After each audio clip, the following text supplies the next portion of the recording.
mighty inviting. Cheese, glorious cheese. It's so tantalizing. Whether you like it saucy, snappy, mild, or wild, real cheese has a taste for you. Enjoy cheese, marvelous cheese, wonderful cheese, glorious cheese. To put a stop to the senseless slaughtering of innocent potatoes, remember this. Rice-a-roni, the San Francisco treat. Rice-a-roni, the flavor can't be beat. A special blend of seasonings For flavor that is sure to please and save a potato. Rice-a-roni, the San Francisco treat. Save a potato. Serve rice-a-roni.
I refer to coming to Skyline once a week as my weekly fix.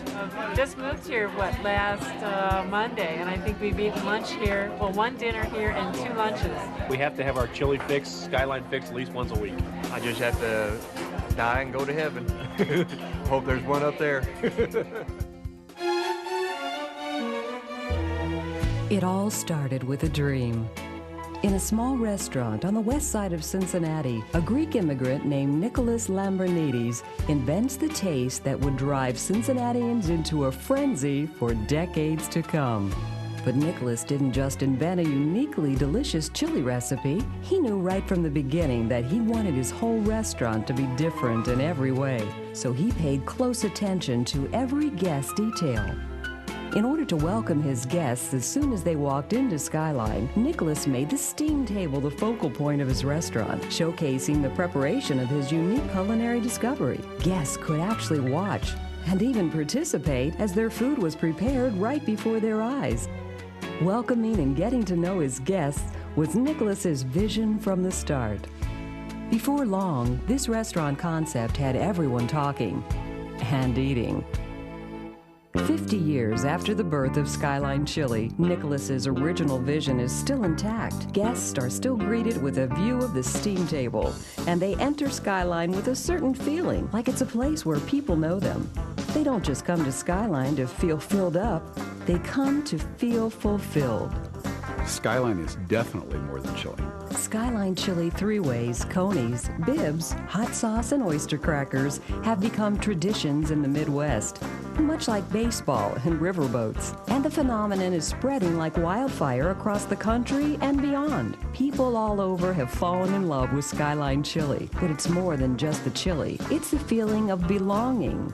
A feeling of being more than just satisfied with a hearty meal. It's the whole experience, the Skyline Time experience. Making a difference in people's lives is what is important to me.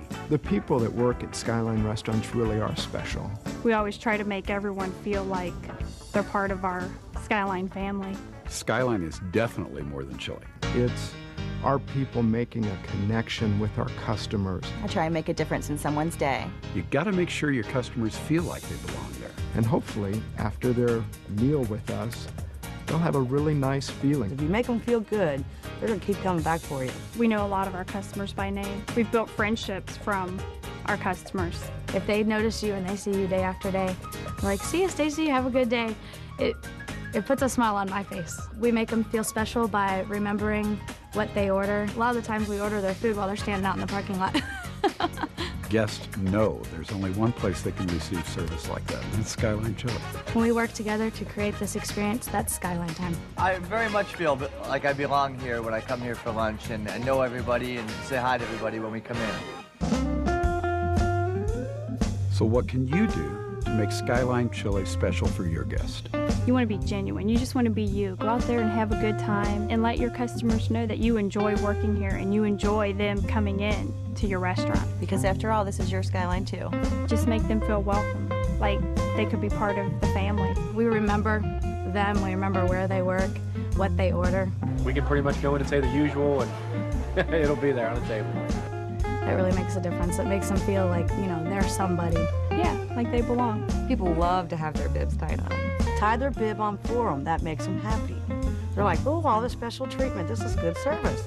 I think the waitresses are really friendly, and that makes a big difference. Skyline's the only place you can get that. It's important for you to get to know the sense of teamwork. It's that team effort that really makes Skyline special, because with that teamwork, we are able to interact and help each other out and create the atmosphere we want. We all have our certain jobs we do, but we all help each other. If someone else needed help, we would run over and help them. You take out their food, you get them their drinks. When we have teamwork, the customer benefits. The customer's happy and the customer comes back. I have had customers come to me and say, you made my day. Skyline made my day. You walk away from an experience like that and you feel wonderful. When you see a large group or families or a disabled person coming in, you want to make sure that you do everything you can to make their visit to the restaurant as special as it can be. One type of guest in particular that needs your ultimate service, a first-time customer. You can always spot a first-time customer because they usually look at the menu. If it is a customer's first time, you should offer them a sample, like a small sample of the three-way, because it is very different from what most people are used to expecting. When you have a first-time guest at Skyline, you always let your manager know. That way they can stop by during the meal to make sure everything's okay. And then you have to tell them how to eat it, because most of the time they try to twirl the spaghetti up and then they get it all over. So then you show them that you cut into it like you would like a piece of pie. Don't forget the 2-bite follow-up. It's to check on your customer, make sure that their food is hot, what they ordered, and to their satisfaction. At the end of the meal, you ask them how everything was, thank them for coming in, and ask them to come back. Ask them to fill out a comment card to tell what they thought about everything. If you deliver that kind of service to a customer first time in that door, he will be back. I want to make the first-time customer a regular customer. Now you know the Skyline Chili story. You know the things that combine to make Skyline Time a remarkable experience. And you know that you are the most important part of that experience for Skyline guests. When you make your guests feel special, they'll come back to your Skyline for life. Because everybody wants a place where they feel they belong. Our food and environment are exceptional and set Skyline apart from everyone else. But the difference is really in the experience. The difference is you. That's what makes Skyline Time special. Remember the keys to Skyline Time. Be yourself. Learn about your customers. Cultivate regulars. Convert first-timers. And above all else, show your customers that you sincerely care about them as individuals. When you put all these things together, you're going to see how special the Skyline experience is.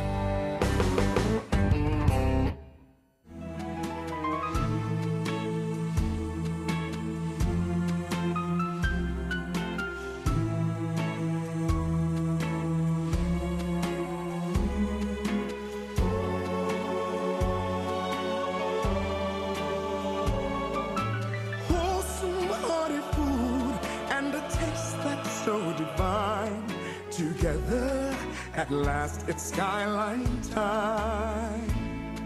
Together, at last it's Skyline Time. Using your thumb, push the wiener firmly into the bottom of the bun.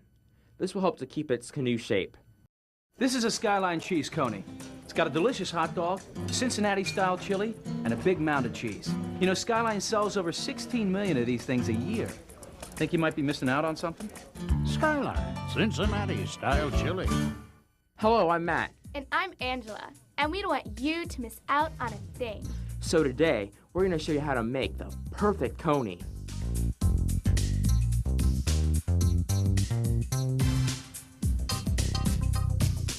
Watch Lisa as she starts her shift. She'll be working conies today.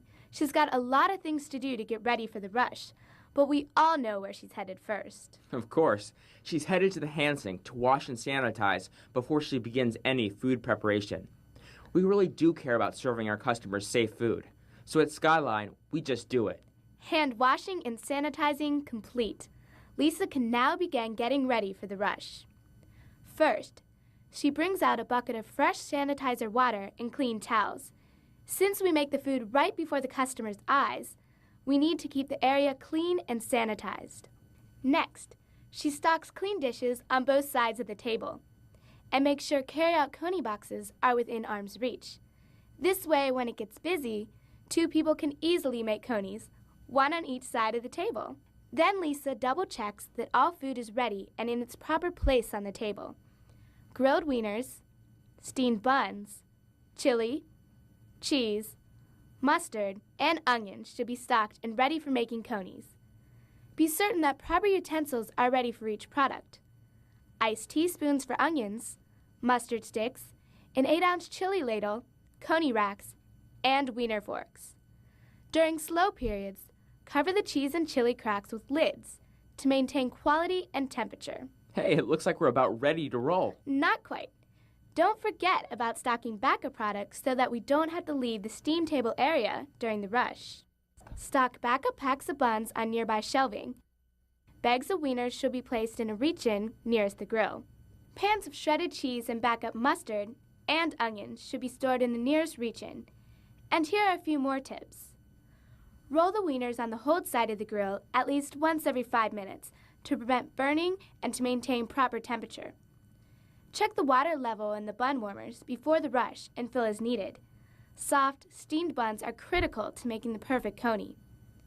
Use buns in a rotation method established for your restaurant. Once a warmer empties, refill it before heading on to the next warmer. And remember at all times to make conies on the rack from start to finish. This will keep the buns from getting soggy and make sure that the chili goes into the bun or back into the crock. The only exception is when making single conies or sandwiches, they can be made in your hand. Your training coach will show you this later.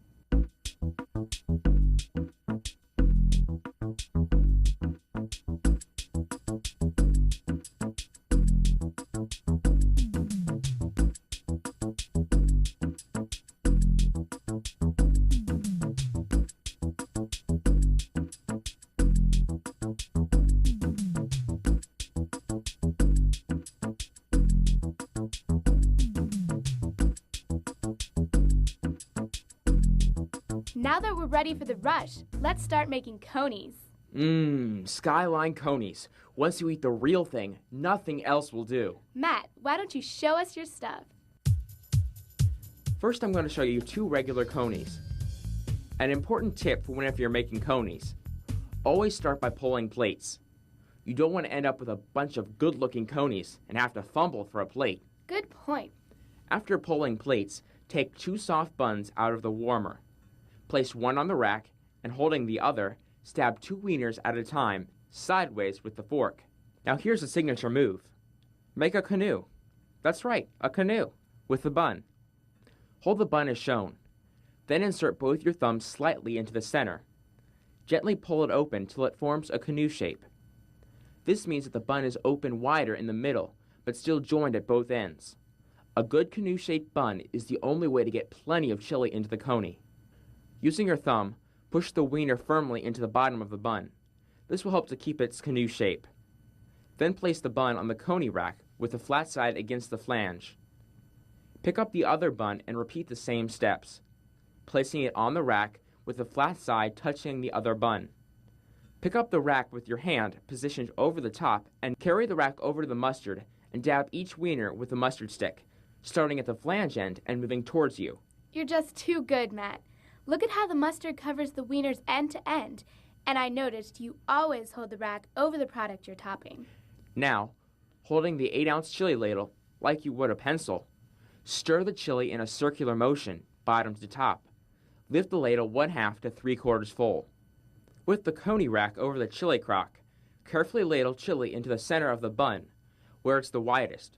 Pour just enough to cover the wiener and fill the bun without it running out. Start at the flange end and work toward you. Wow, Matt, great chili action. Thanks, Angela. Now move the rack over the onion container and holding the spoon with your thumb on the handle near the bottom. Portion 1 rounded spoonful evenly over each coney. Do it in a sweeping motion, starting from the flange end and working toward you. Make sure you get good end-to-end coverage. To plate, hold the rack over the plate so the conies are positioned exactly where you want them to end up. Then lift the ends nearest you so the opposite ends touch the plate, and pull the rack towards you. The conies will land perfectly in place. The Skyline coney: bun, wiener, mustard, onion, and chili. That looked easy. Well, it might look easy, but you'd better make sure you're using soft, steamed buns and getting them open wide in the middle. I'll tell you what, I'll make 2 more conies, and this time you point out my Skyline technique. Okay. First you pull 2 soft, warm buns, put one on the rack, keep the other in your hand, and stab 2 wieners from the side. Aha! You make a canoe. Press the wiener into the bun and place on the rack. Now do the same with the second bun.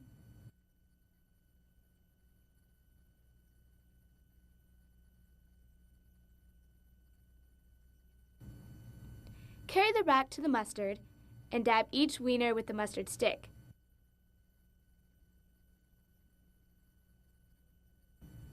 Stir the chili in a circular motion, lift a partial ladle, and holding the rack over the crock, pour into the middle of the bun. Bring the rack over to the onions and spread one rounded spoonful over each coney. Now those are conies. Okay, Angela, ready for a classic? I'm going to turn these conies into cheese conies. Oh yeah? How are you going to do that? The secret? A cheese coney is simply a coney. Add cheese. I knew that.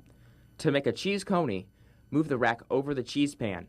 Gently fluff the cheese with one hand and pick up a small portion with your thumb and fingertips. Place the cheese on top and walk it into place. It should cover the length of the bun. Again, position them over the plate.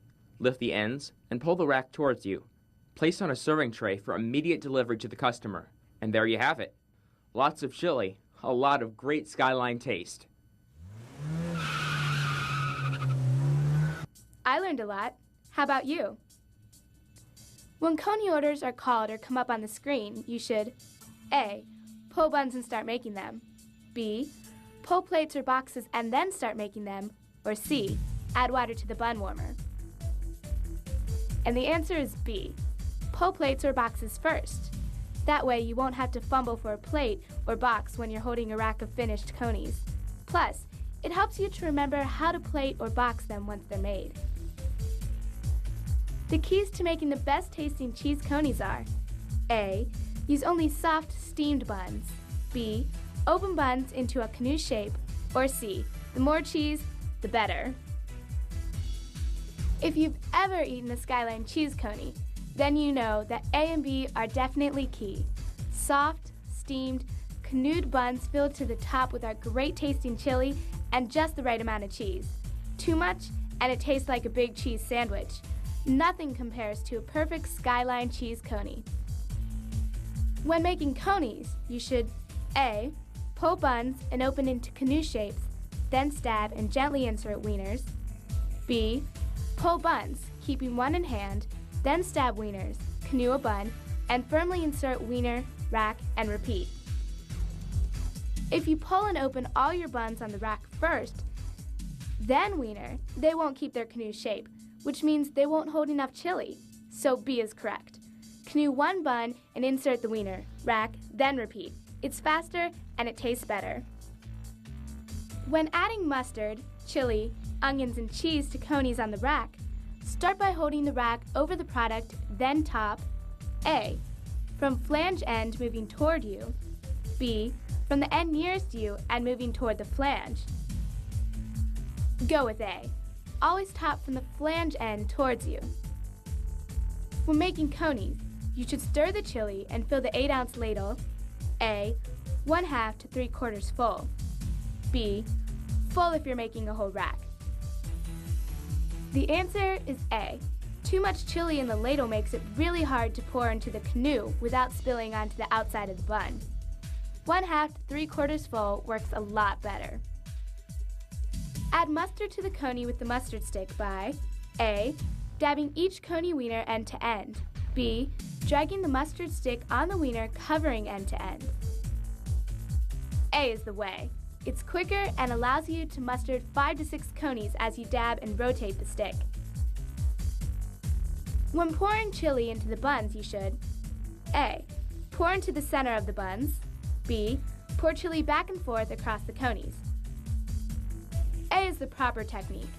When you pour into the center filling the canoe, pour lift, pour lift. It's faster and neater because you have a wider target to hit. When adding onions to conies, A. Use a heaping spoonful, dump, then spread. B. Use a rounded spoonful, dump and spread in a sweeping motion. The answer is B. It's quicker. Remember, we sell over 16 million a year. Do you see the need for speed? Top conies with cheese by A. Squeezing a small amount with your thumb and fingertips. Or B. Gently picking up a portion with your thumb and fingertips and walking it the length of the bun. Definitely B. Always handle cheese gently, walking it across the length of the bun.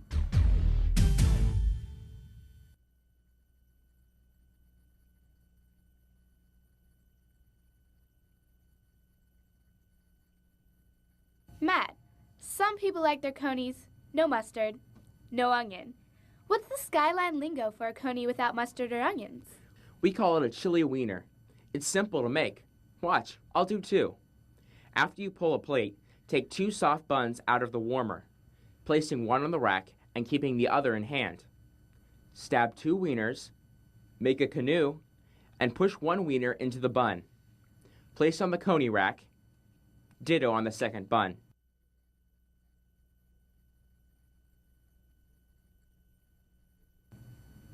Bring the rack straight to the chili, and holding it above the crock, lift the ladle and pour chili into the canoe. That's it. They're ready for a plate. The chili wiener, same great taste, but without the mustard and onions.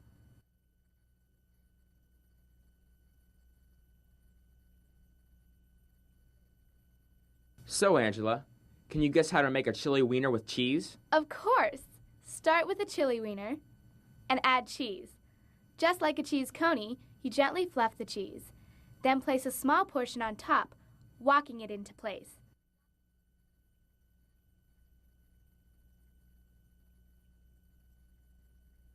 The chili wiener with cheese.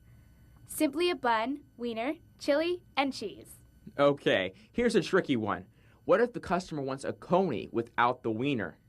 Well, we have just what they're craving. We call it the chili sandwich, and it has almost twice the chili to replace the wiener. Show us the chili sandwich, Angela. Start by taking buns from the warmer and bring one in your hand to the mustard. Make a canoe shape and add the bottom of the bun with the mustard stick. Add 1 rounded teaspoon of onions, and using the back of the spoon, press evenly into the bottom of the bun. Place on the rack while you follow the same procedure with the second bun. Canoe, mustard, and onions.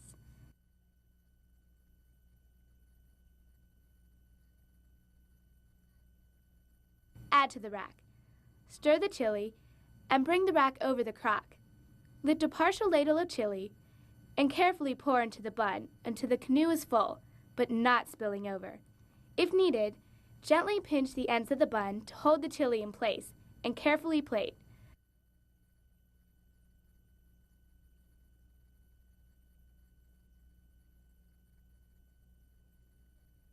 The chili sandwich, that great chili taste without the wiener. You know, some people might just want to top it off with cheese. Yep, you're talking the chili sandwich with cheese. Start by making a chili sandwich. Mustard, onions.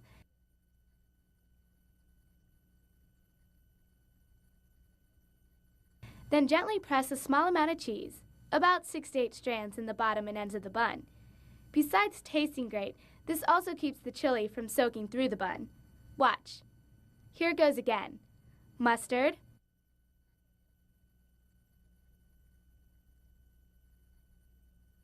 onions, cheese. Gently press. Pretty cool, huh?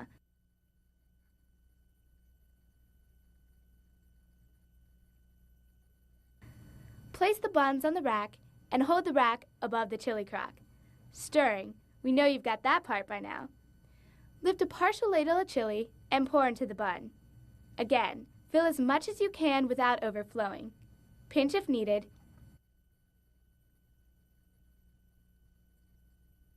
And add the cheese.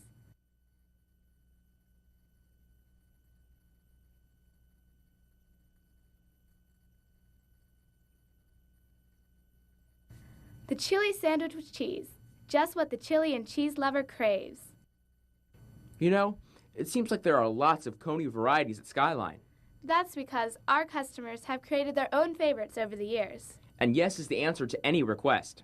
Like, what about our customers that want their sandwiches without mustard or onions? We simply make them plain. Here's a chili sandwich with cheese plain. Start with the bun. Skip the mustard and onions. Just add the cheese. And the chili. Pinch. And top it off with cheese. The chili sandwich with cheese plain. A mouthful without mustard or onions. Lots of kids and some adults order just plain wieners on buns. This is how to make the wiener bun. It's a matter of simple assembly. For a single wiener bun, it's a bun and 1 wiener.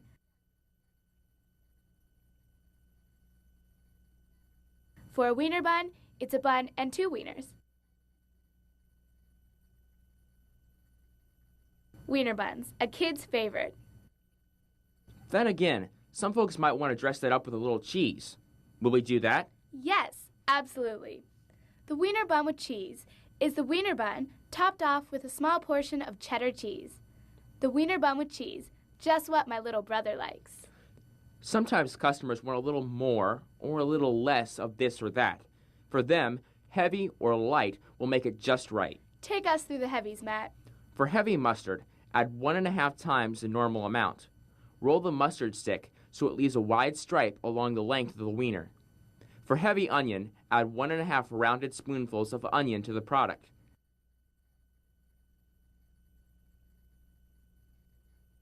And for light, just use half the regular amount.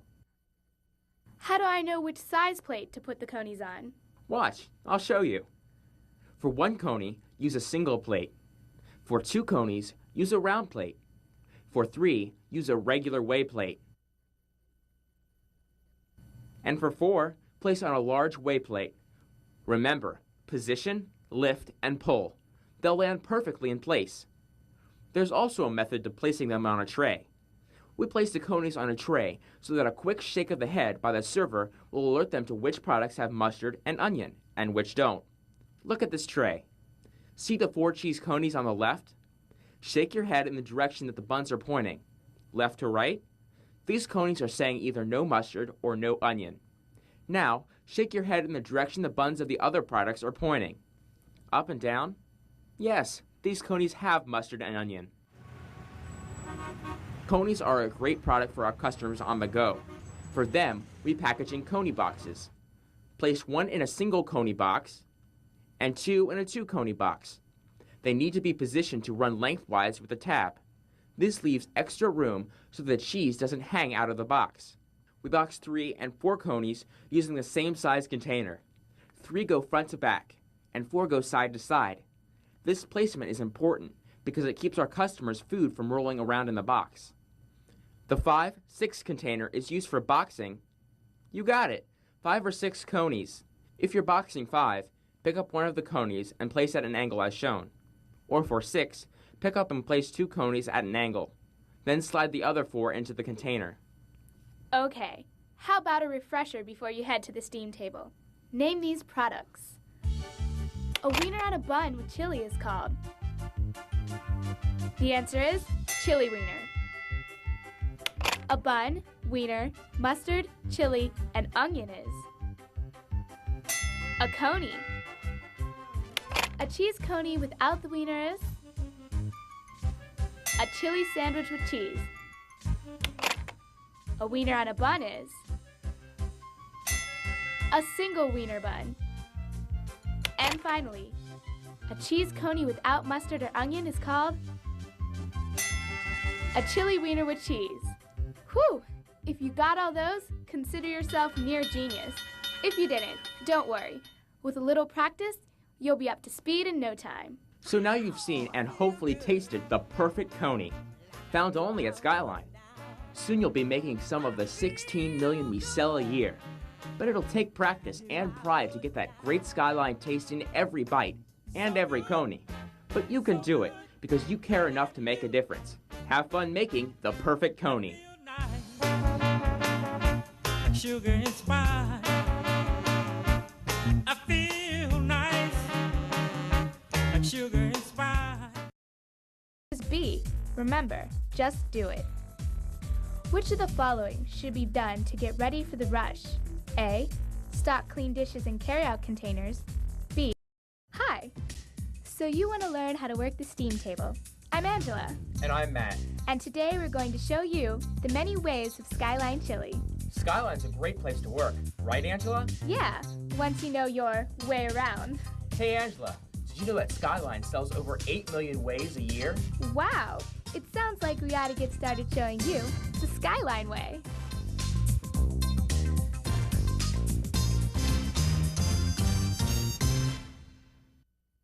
Here's Mary. She's just starting her shift. Where do you think she's headed? Well, I know something about Mary. She's heading to the first place we all go after clocking in, the hand sink. Before beginning any food preparation, employees must always wash and sanitize their hands. At Skyline, we're really committed to serving customers safe food. The bacteria and germs on your hands can cause people to get sick. So wash and sanitize. Just do it. Some folks don't believe the super fruitiness of Bonkers fruit candy. They learn soon enough. Some folks think Bonkers is gum. They know it's candy now. With this extra fruity inside, Bonkers is so super fruity. Whoops! Bonkers. Bonks you out. Some candy! Artificially flavored.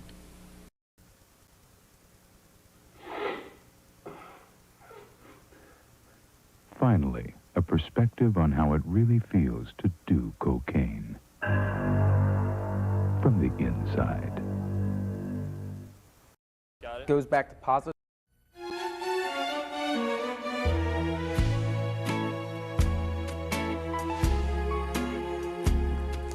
Whether you've been at it 20 years or are brand new on the job, managing a Skyline Chili restaurant is certainly a real challenge, and it's a challenge different than managing any other type of restaurant. I'm Jay Schatz, and today we're going to talk about how to face that challenge and meet up to it. And here to share some of their experiences with us are some very experienced people. Jeff Cornwell owns and operates the Beckett Ridge store. Doug Zhang is from the Highland Heights Skyline.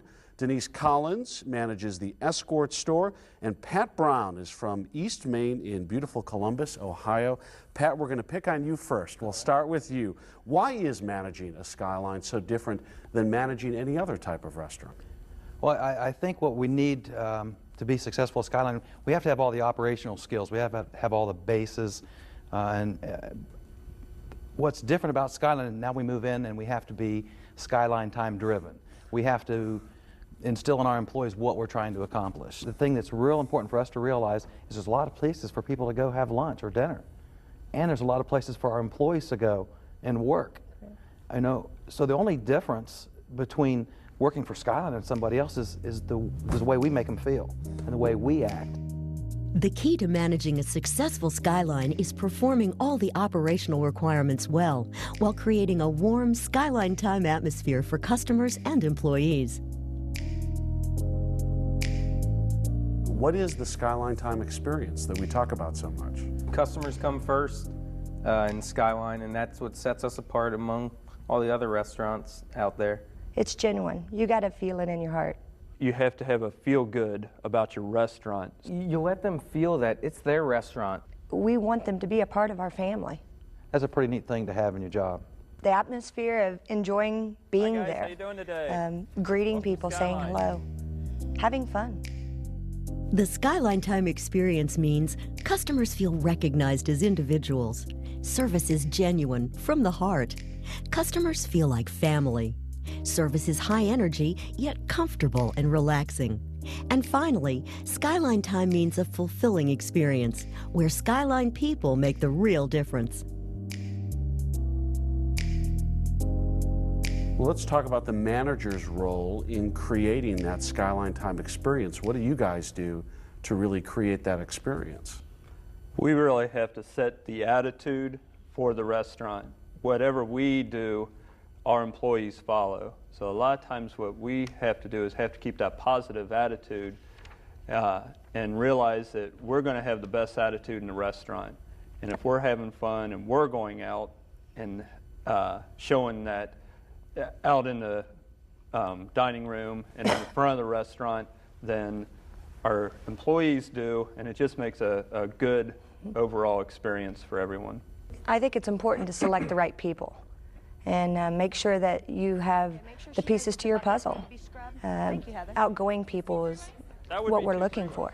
You have to make sure that everyone's on the same page. That's pretty key. You can tell when things aren't flowing well. You need to get everyone on that same page, and I believe teamwork. You have to have a crew. It goes back to the selection. You have to have a crew that's willing to work with each other, get everyone on the same page to achieve that goal of making it an experience, that's only unique to Skyline time. I think it's sincerity. I think it's making people feel how you feel, and it's genuine and honest. and it's not some rehearsed spiel that we have to give. It's a sincerity. Denise? He used my word. It was genuine. Smile and mean it. I mean, I have a passion. I like to talk to the customers as they come in. I like to get to know their kids. And quite frankly, I enjoy them coming to see me. You got to feel it in your heart.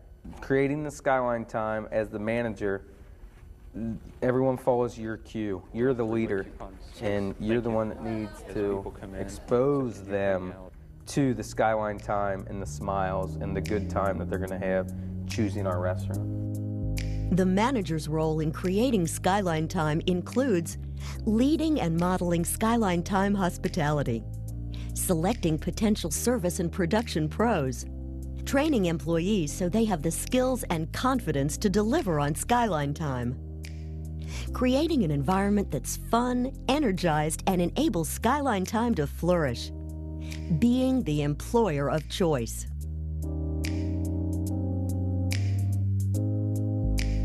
How does a new manager make that connection with a customer that they don't even know? Let's go around the group a little bit and come up with some solutions. A tactic that I like to use is the children. I will go out and I'll talk to the children. I'll get to know the children, ask them if they're married, even if they're sitting in a high chair. Ask them if they're married, got any boyfriends yet, and that always, kind of breaks the ice and you start getting to know the people. Denise, any advice for that new manager trying to build that connection? Well, during your table touches, obviously, you're in the dining room at this time. I think it's important to introduce yourself. Hi, I'm Denise, I'm the store manager. Everything tastes good for you today. Let me get you a couple refills. How are you two? My name is Denise. I'm the store manager. I just thought I'd say hello and, just kind of get to know them. You could talk about the weather. You can talk about anything. We use the term, touch every table. That's when, that's when you get to meet them and know that they have 3 kids, they're in grade school, they live in the area, and that's the main thing. That's what's unique about Skyline. If you know regular, you see them pulling in a lot, you know what they get, and you have their 3-way and their pop there, their 5-way and their pop there, it gives that extra special touch. I know. And sometimes with a new customer, you may have seen them for the second time. It's okay at that point. Didn't I see you in here Tuesday? I do. My name's Pat. I'm the manager. What's yours? It's not a place to be shy. If you're shy, need not apply. That's House of Chili today. Oh, very good. Great. Introduce you to my coworker, Greg Adams. Hi, Greg. Nice to meet you. And the new manager sometimes can have the advantage of their staff teaching them these new people as well. Because a lot of times, if you're going into a new operation, your staff has been there, they know the guests, sometimes they'll just introduce you to them. Yes. So it can be just that simple as well. Okay, but you guys are all talking about the good situations. Really, a critical part of your role has to be handling those bad situations. Yeah, in case there is a problem, we can hear it firsthand and correct it right away. Sure. We go so many different places and so many different restaurants, and we hear, was everything okay today? To be a Skyline manager, when you ask that question, listen to the response. Don't just ask, was everything okay today? Well, what's that mean? How was your chili today? Were your conies good? And if they weren't, then make them right. Make them good. We know that you always order 3-ways. I'm sorry. Let me get that right away, okay? We want them to know that we appreciate them being there, and whatever it takes to make that customer happy is the most important thing we can do at that point. Yeah. And customer loyalty really is the backbone of everything you guys do. Right. Sure. Our goal in handling any kind of negative situation, a lot of people will stop at making them happy before they, when they leave, they want to be happy. The goal is to get them to come back. Making the customer connection means building relationships, cultivating regulars, remembering customers' names and their orders, doing what it takes to make sure they return. We've talked so much about the customers. Let's go back to the employees, and I know that building loyalty among your employees is so important. Why is that so important? 50 employees and 100 jobs. We have to be the employer of choice. We have to treat them right. But it's the right thing to do, too. You want them to come to work. It goes back to positive reinforcement. Right. If they're having a good day, tell them. Say, Susan, you are having a great day. I saw what you did. You took care, of little Bobby Joe. I think the positive reinforcement to the employee is what makes them want to come back and come to work with a smile on their face. Great job, guys. Keep it going. Everything's going now, great. what can you do as a manager to really get that training process off to a good start? It starts with the morale. You have to have a good morale in your restaurant. You have to have a feel good about your restaurant so that your employees, when they come in to train, feel comfortable and feel welcome and see a nice positive attitude in your restaurant. I think we need to invest appropriate amount of time to teach them the job and teach them right. Give them a mentor, somebody that they can follow, somebody that they can learn the job from. Cross-training, which is very key in Skyline, because there's times during the rush that we talk about that you need to be cross-trained, and that helps promote teamwork. I think you need to make sure that you communicate to where they are, you know, because most of the time no news is good news, but you know, to a younger person or even to another manager, you've got to let them know where they are so they know what to work toward. Especially as a trainee. I mean, it's important for any employee to know where you are, but for a trainee, it's critical. We may feel that they're doing really well in one position, they may feel that they're not. So it may mess up their focus. So it's very important to communicate and give them feedback. They can get a paycheck anywhere, but when they come to us, hopefully we know about our employees. We know about how they live. We know about how many kids they have. We know the different situations.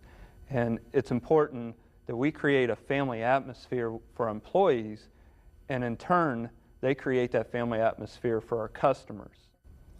Let's talk about recognizing employees and how you make them aware that you're happy with the job they've done, and kind of put them in a frame of mind where they'll keep doing these good things again and again. How do you do that? I announced the mystery shop scores in the presence of the employees, employees that were involved in the mystery shop while everybody is around. So it really pumps them up, and it's amazing because it seems like just as soon as we set one score, and then another one comes along and it's higher. We got 100. Let's see. Now wait a second. Well, let's see if we got we even got the bonus questions. We got both. We buy a birthday cake for each person on their birthday, and it just makes them feel again important. What about making them aware of some of the goals, the sales goals, and any of the other goals that you have from a management perspective? You want to let them know what your goal is so they feel a part of the team. We can accomplish a lot more together. I like to tell them that, you know, hey, we're up over last year, and it's not what I'm doing, it's what my employees are doing. That's the reason, you know, a company is only as good as the employees. Let me pick up then on how you turn just an average employee into a service pro. What are some of the things that you can do to really boost that employee and move them up to the next level?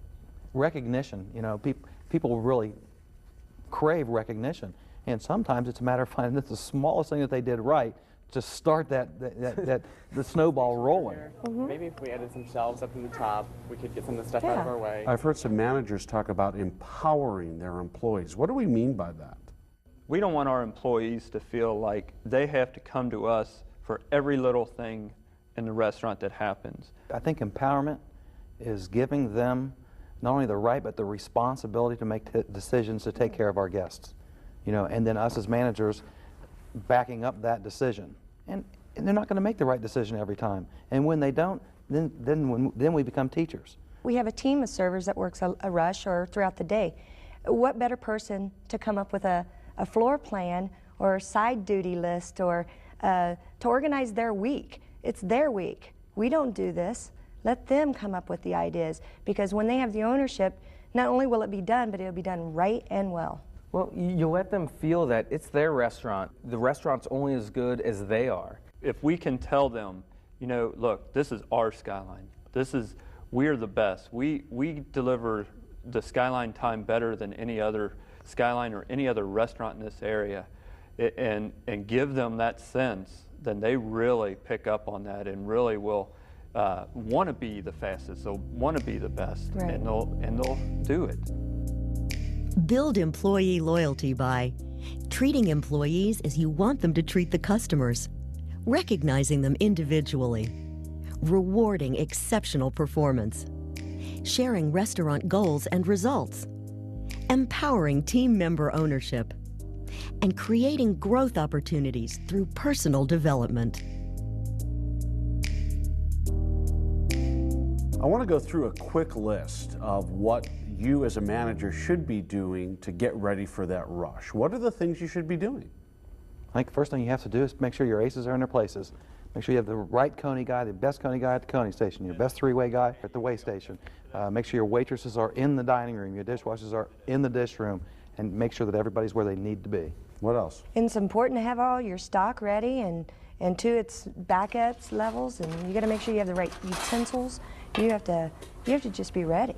You have to do a walkthrough of your restaurant. You have to make sure everything is done and is ready and it's in its place, so you can see what the potential problems may be and address them then before you get busy, and really look at your restaurant as a whole, evaluate and make sure everything is ready to roll. Now, when that employee arrives for work, what should you as a manager be doing, and how should you be greeting that employee? Just like a customer, Yes. just like a guest that walks in your door.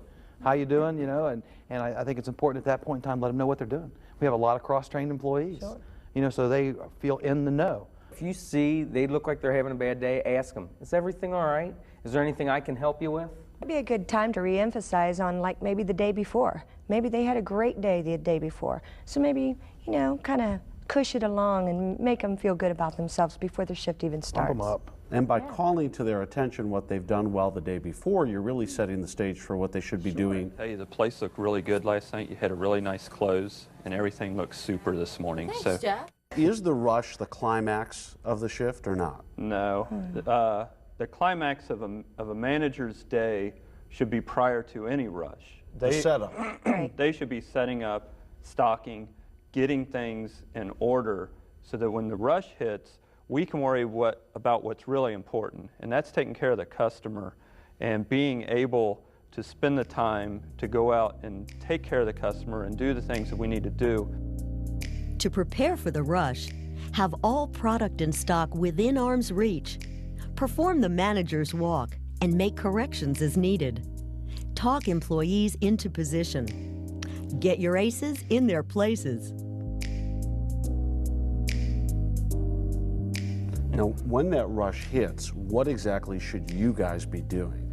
We orchestrate, you know, where the people sit. We orchestrate the food getting out. We orchestrate, you know, waitress. I think the rush is almost our reward for getting ready for the rush, if that makes sense. You know, because once the rush is here, we've prepared our day, we're ready to roll now. We should be able to float and be able to go to different locations and help out and help direct people to the areas we need them to be at to keep the Skyline time going, to keep the customer satisfaction at its peak. And you also have to keep your employees at your peak. Give them that little boost of energy. Hey, you know, that three-way, it looks just like the menu. Or, you know, I heard you upsell a coney to, you know, Mrs. Jones over there. That's what you need to do. You need to keep your employees at their peak so they don't have a letdown during the rush. Well, it's a good time for us to be looking out at the tables and making sure that everybody's food was made right. A lot of times you can tell just by their plate. You know, if you see somebody that hasn't even eaten their food, talk to them.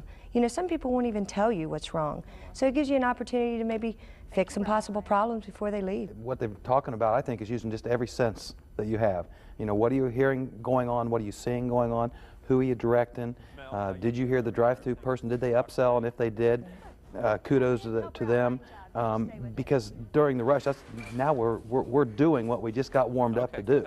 And if you're telling them to do this and now you're reinforcing it during the rush, then they've heard it twice and they can believe that that's what needs to happen. And I imagine it's part of keeping them on the message. Politicians talk about that during the campaign, but the message obviously is you want to deliver Skyline time, so you in the middle of this organized chaos need to remind them what you're all about. I've heard the phrase that you shouldn't have your head stuck in the chili crock. Now, I know that's not a literal phrase. Now, certainly as a customer, I would like to have my head stuck in the chili crock. But as a manager, you're not supposed to do that. Explain to me why that is so important. If a manager has his head in the chili crock, he can't see what's going on in the rest of his restaurant. He can't see the drive-thrus being backed up, and he needs to put resources there to take care of that. He really is so tunnel visioned that he really can't see anything else going on in the restaurant. I want to get a sense of really what's in it for the manager when we talk about the need to go stopping by the tables and making that connection with customers. What does the manager get out of that? Well, most of the time you get some real positive feedback from your guests. You know, it gives you, I don't know, it's a little bit of icing on the cake. You know, you've done all the prep work, you've busted your butt all day. Now you go out and you talk to them, and they tell you that it was all worthwhile. How are you today, sir? Fine, thanks. How are you? Great. Chili good today? It's fantastic. And that's a pretty neat thing to have in your job. When they feel good, you feel good. Absolutely. During the rush, the manager should orchestrate and provide direction for the crew, build customer relationships, maintain overall awareness of everything going on in the store, gravitate to trouble areas, and keep Skyline time at its peak. What happens after the rush? That is one of the most critical parts of a manager's day, because after the rush, people tend to want to exhale. That's the time they want to sort of relax and not do anything else. And those are great opportunities for us to take care of the customers that are still coming through the door at that point. And that takes a concerted effort on a manager's part to make sure that we don't let down at that point where everyone else wants to let down. Excellent points. And boy, I'd stop by any of your restaurants. Coming out of the rush, the manager should keep Skyline time in focus. Head for the dining room, not the dish room. Keep building relationships with late lunch customers. Direct post-lunch activities through WIN, What's Important Now. Talk employees out of position. Give feedback. Celebrate the team's accomplishments. Your success as a manager revolves around serving great-tasting food and providing top-notch service in a clean environment. But most importantly, your success comes from the special experience you create for your customers and employees. Now it's up to you to make it Skyline time. The rewards of your efforts will not only be found on the bottom line, but also in your personal development, now and in the future. Here's one important point as we wrap things up. Skyline restaurants that make that emotional connection with their customers, that deliver on the Skyline time promise, often do twice the sales volume of stores that don't, and often have half the employee turnover. Our thanks to everybody on our panel here today, and thanks to you for watching.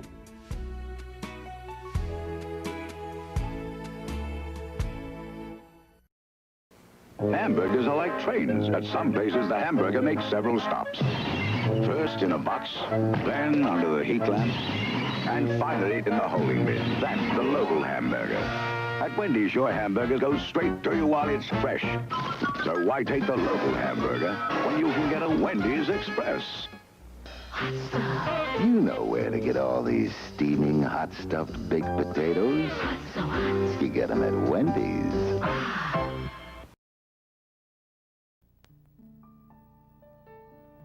I work hard to bring babies into this world, so I was appalled to learn that some of the companies I had in my mutual funds were supporting abortion and pornography. When I asked my broker about a solid, morally responsible investment fund, he recommended the Timothy Plan. He explained to me that the Timothy Plan utilizes screens to be sure that the companies in their portfolio do not support abortion or pornography. I was thrilled to find a fund that supports my moral and ethical values. If you're concerned about where your savings and retirement dollars are invested, call the Timothy Plan at 1-800-846-7526. That's 1-800-TIM-PLAN. Call today.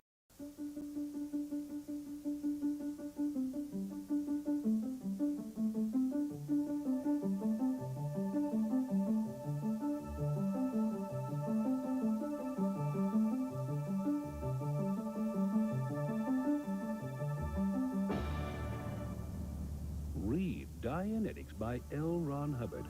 It's the owner's manual for the human mind. Get your copy today at V. Dalton Bookseller. Nothing like rooting for our favorite team and eating Bonkers chewy candy.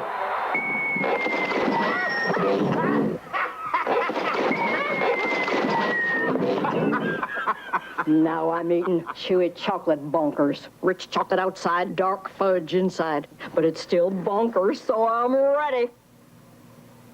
Ha! Chewy chocolate Bonkers, bonks you out.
majestic, full of conviction. He's just the best man of the hour. In the latter time, a king of fierce countenance, who understands dark sentences, shall stand up, shall stand up. In the latter time, king of fierce countenance, who understands dark sentences, shall stand up, shall stand up. Vile person shall come in peaceably and obtain the kingdom by flattery, and he shall confirm the covenant with many for 7 years. For 7 years. In the latter time, countenance understands dark sentences, shall stand up, shall stand up. This vile person shall go in peace and obtain the kingdom by flattery, and he shall confirm the covenant with many for 7 years. For 7 years. Peace and prosperity for all. Mine is the kingdom of understanding. We will not tolerate dissension. One people, one kingdom, one brotherhood of man. I have the people in my hands. Shall not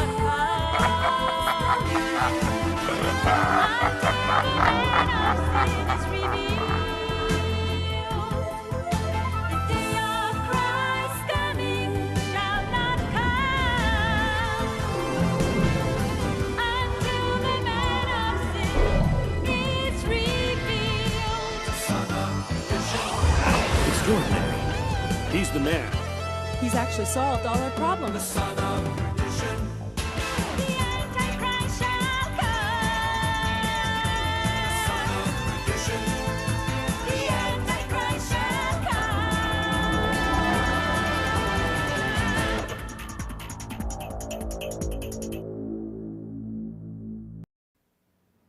When you're 5'8" and 140 pounds, you don't play a power game. Use your head, your ground strokes, and my secret weapon, speed.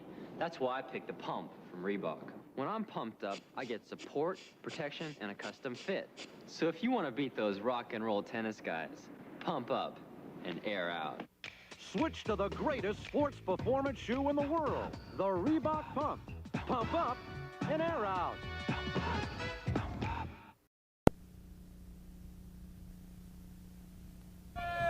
Wait, my very own! Good day! Good day! Yeah, start it, Wiggly.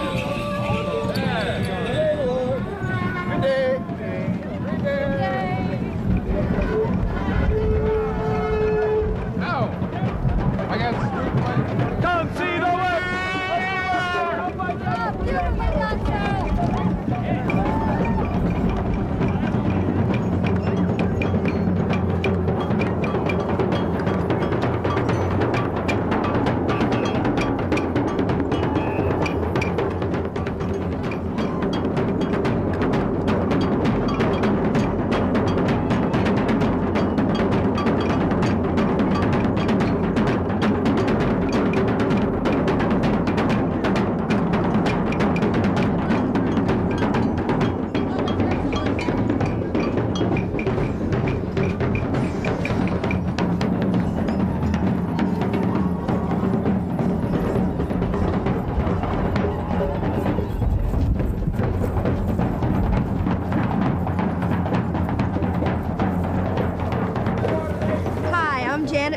And I'm Bill Vestal. We're here for the Crystal Sticks Video Magazine. We're going to show you how to do sticks from the ground up. We're going to teach you how to dance with the sticks. Play the stick games with all your friends. And we're going to go to the American Transitional Hospital down in Phoenix. And a physical therapist who's been doing sticks for 4 years is going to show you all the good points about it. Check it out. So come on, we're going to have a lot of fun, and we want you all to grab your sticks and get into it. Come on, let's go. Yo! Crystal Sticks, the challenging activity that produces hours of nonstop fun for everyone. Easy to learn, quick to master. There are thousands of ways you can play crystal sticks. With a little practice, you'll be doing even the most complicated of moves and get some great exercise at the same time. Try them with music. Play crystal stick games. Be inventive. Amaze yourself and your friends. The whole concept of sticks is very metaphysical. Balance, it's a yoga, it's an art.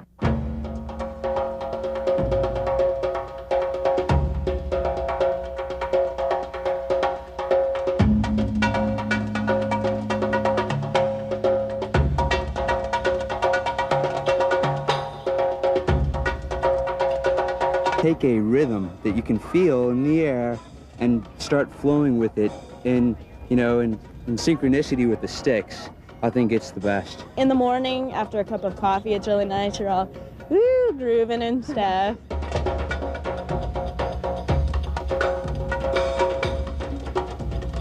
This isn't my set, so I'm not as good. I left my set at my house. It's really disappointing, you know.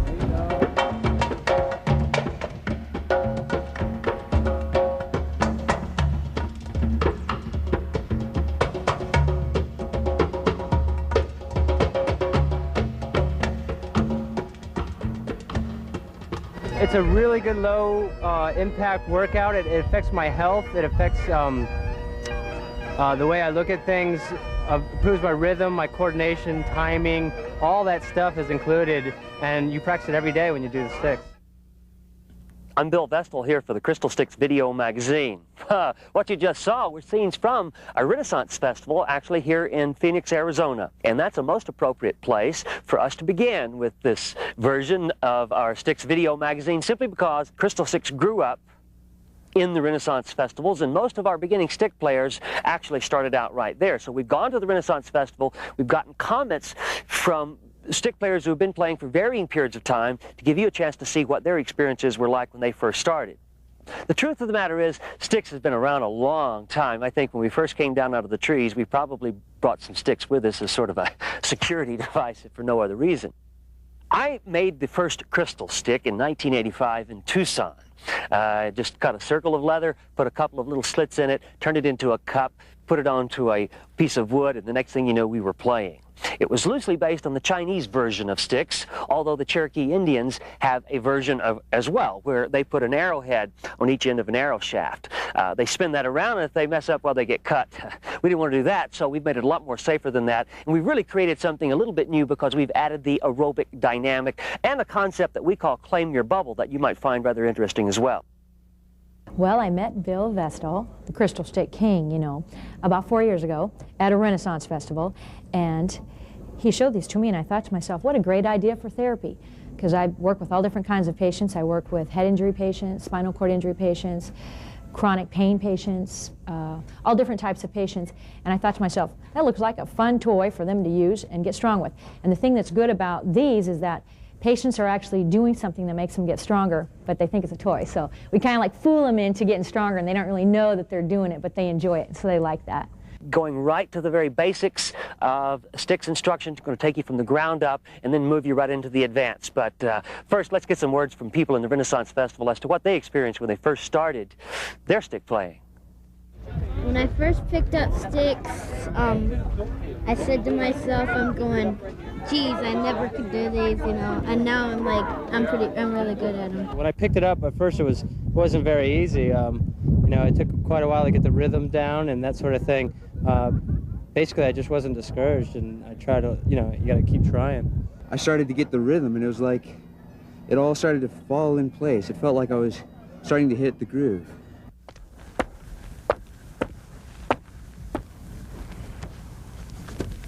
Oh, you're back. Well, I guess I got to work. Well, we're going to start with sticks from the very ground up. What I'd like to do to begin is to tell you how to stand. You need to put one foot evenly spaced under each shoulder. You want to keep your knees slightly bent, keep some flexing in your legs, and keep those knees unlocked. That's very important for good sticks play. And up on your toes, go for it, ready attitude is about the best way to begin. Now, let's take the baton, put it out in front of you like this, and if you've been having a little trouble picking it up, I'll show you the simplest way to pick it up. Just put it down on the ground, go to the upper end, hold it tight, and then lift it and bring it straight up in the air. Notice the way I'm standing here. I've got my arms easily at my sides with my elbows, plenty of room to move, and I made a V by holding the baton right out in front of me like that. We're going to start by lifting it straight up, holding it gently just above where the center point would be on that baton and letting it balance there, and then we just let it rock back and forth. So try that if you would. Starts out with a nice easy lift, push it up just slightly, keep your wrist stiff. So the byword here is stiffen the wrist, steady the elbow. Stiffen the wrist, steady the elbow. We have a tick-tock motion going. If you find out that you're pushing it straight back and forth across, then work on letting that bottom end swing pendulum fashion so that you have a nice, easy, fluid movement.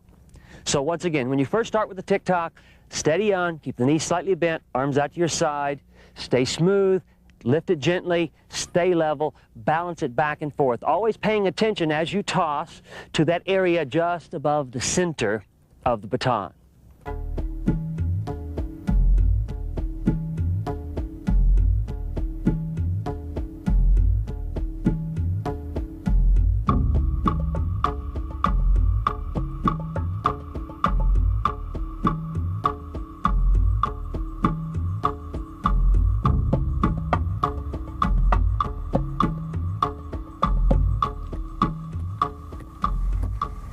Okay, let's extend that first move. Starting with the tick-tock, if you were to flip it all the way over, catch it, and flip it back over, you'd be going into the second move. We call that a flip and a flop move. Let me do that again for you. Starts out like the tick-tock, then we flip it all the way over, catch it, and then flip it back and forth in a continuous fluid movement.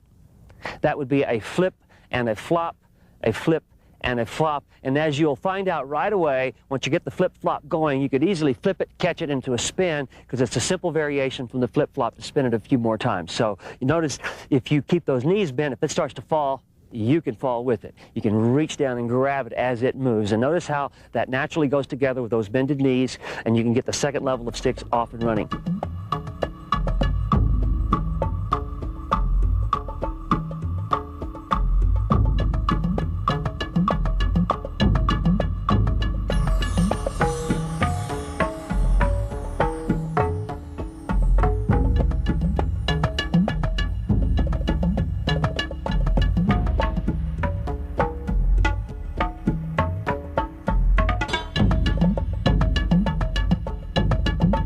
Third move of sticks starts out again with the tick-tock, and what I'm going to do this time is still connect just above the center of the baton. Now, if you've had a little trouble finding that center, you might do this. You might take the baton, put it right out in front of you, and at that balance point, you'll find out that is the center that I'm referring to, just like that. Okay, let's get our tick-tock going again, and this time what we're going to do is I'm going to tug a little bit with my right, push with my left, tug with my right, push with my left, creating a wobble. We call this a helicopter. Now the helicopter, once you get it going, starts to smooth off. It doesn't take as much effort to keep it going as it did to start it. So tug, push, tug, push, tug, push, tug, push, tug, push, and you'll have a helicopter going. As you proceed with the helicopter, you'll notice it's naturally to take off with one hand and let it roll around. We call that the fly around. Give it a try. A nice, easy fly around, just like that.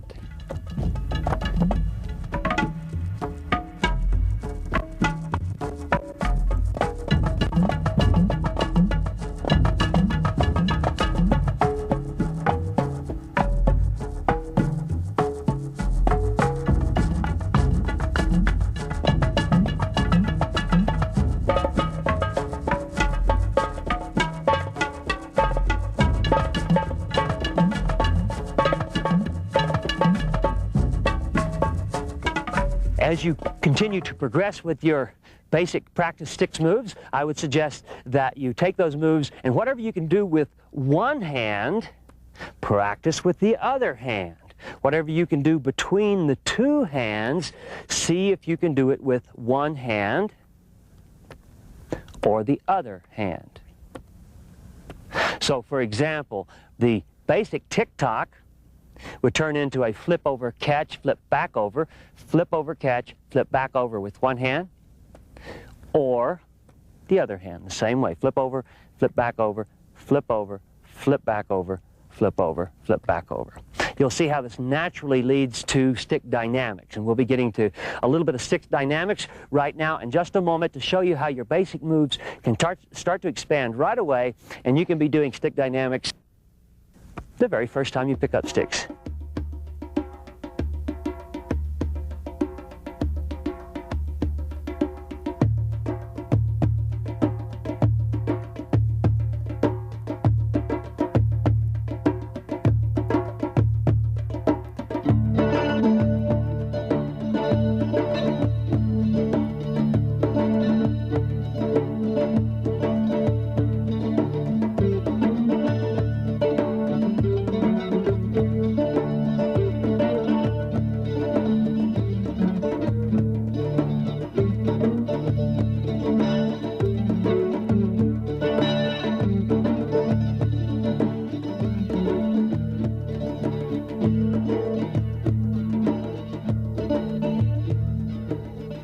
Get that basic stick activity, and we're going to take you right into what we call the claiming of your bubble, or the claiming of your space. It's turning into a corkscrew. We call this the corkscrew twist. You're going to take that basic tick-tock, put your right shoulder as closely over your left hip as you can go while maintaining your foot position. Go as low as you can go and play. Bring it up as high as you can go, all the way around. Stretch it all the way around. Make that movement all the way around. There we go. Come up to the point where it's tight, and play a while. This process we call claim your bubble allows you to spread this movement in every direction and really gets you set up for the next level of sticks, as well as allows you to start to claim the type of health and flexibility that'll come out of the sticks as well. At first it wasn't really that easy, you know. I was kind of fumbling and got a little frustrated with them. Just from doing crystal sticks, I've learned how to juggle. I can draw better. You know, there's a lot of other aspects you can go into. It really, kind of comes to you naturally. I've only been doing it for a couple of weeks. First 10 minutes, I kept dropping it continuously. But I felt like I've started to get some of the basic maneuvers down pretty well. Just learning to tick-tock and helicopter. After stooping and fetching so many times, you just tend to not mess up.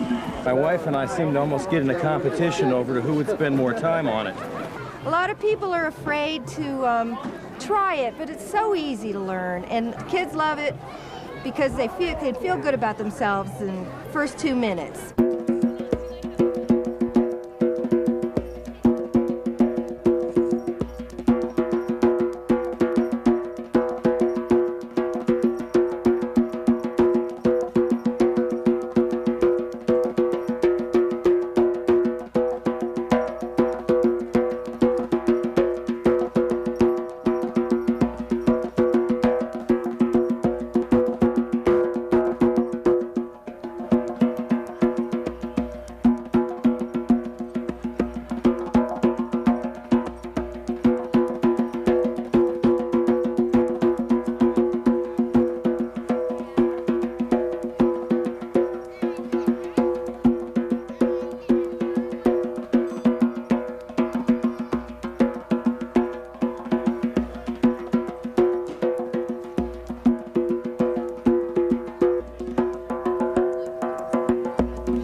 I have had a lot of patients recently who've had chronic pain problems where they've had injuries to their feet and they weren't able to actually walk or stand on their foot. And by using these sticks and allowing them to stand and focus their entire being on how to make the sticks work and how to balance them and how to move the sticks in the air, they started forgetting about the pain in their foot and actually started moving and putting weight onto their foot. And this person who I use these sticks with actually went from being in a wheelchair, being unable to walk and put weight on his foot, to moving and walking with a cane now because of the fact that he was using the crystal sticks. So that's really great, just to see that someone could have fun with therapy and focus their outside energy away from the pain that they had in their body to the sticks and become a more functional individual. So you do the dual-handed sticks. Tell us about that. That must be very hard. Well, yeah, it's very awkward. You have to use both parts of your brain at the same time on one stick, one baton. It's different. It's real different because what I'm doing right now is I'm using one separate hand to set up the other one, so I just go back and forth so that they can keep setting each other up. But with dual-handed, I have to do them both together. It's fun. It's a new challenge, and every time you keep it going for longer, it feels real good. Dual-handed sticks like this. Is that what you mean? Oops.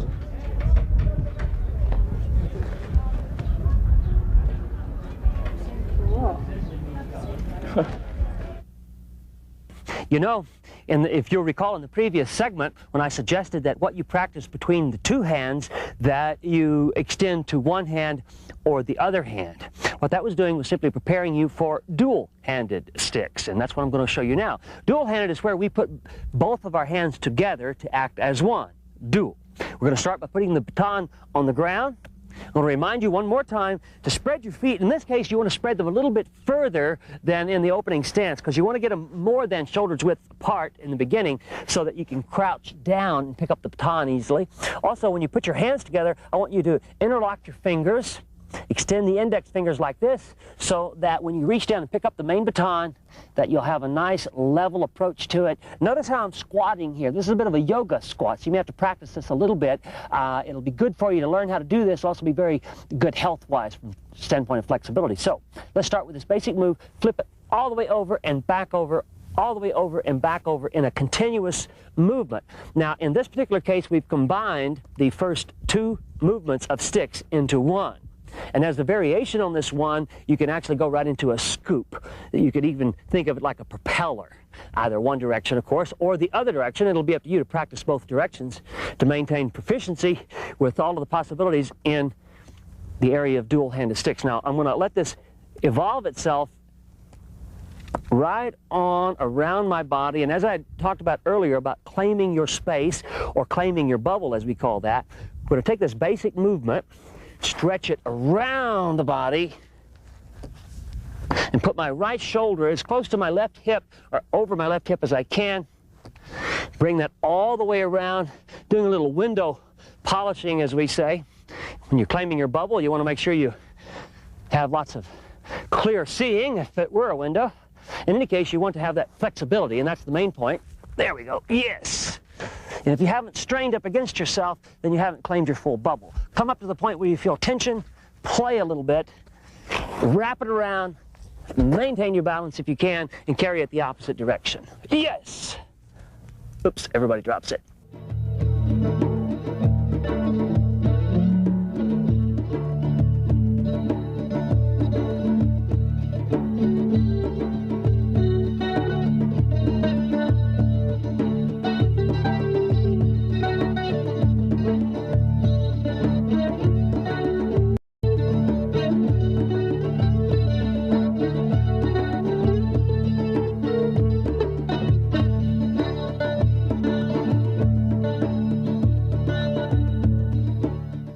I've had previous experience doing dual for about 4 years, and I found that doing doubles is probably the most difficult of all the moves with the batons. Doubles is extremely hard, and it still evades me. I've been doing it about 3 years, and I still haven't tried to pick it up yet. It's double the exercise, which I love.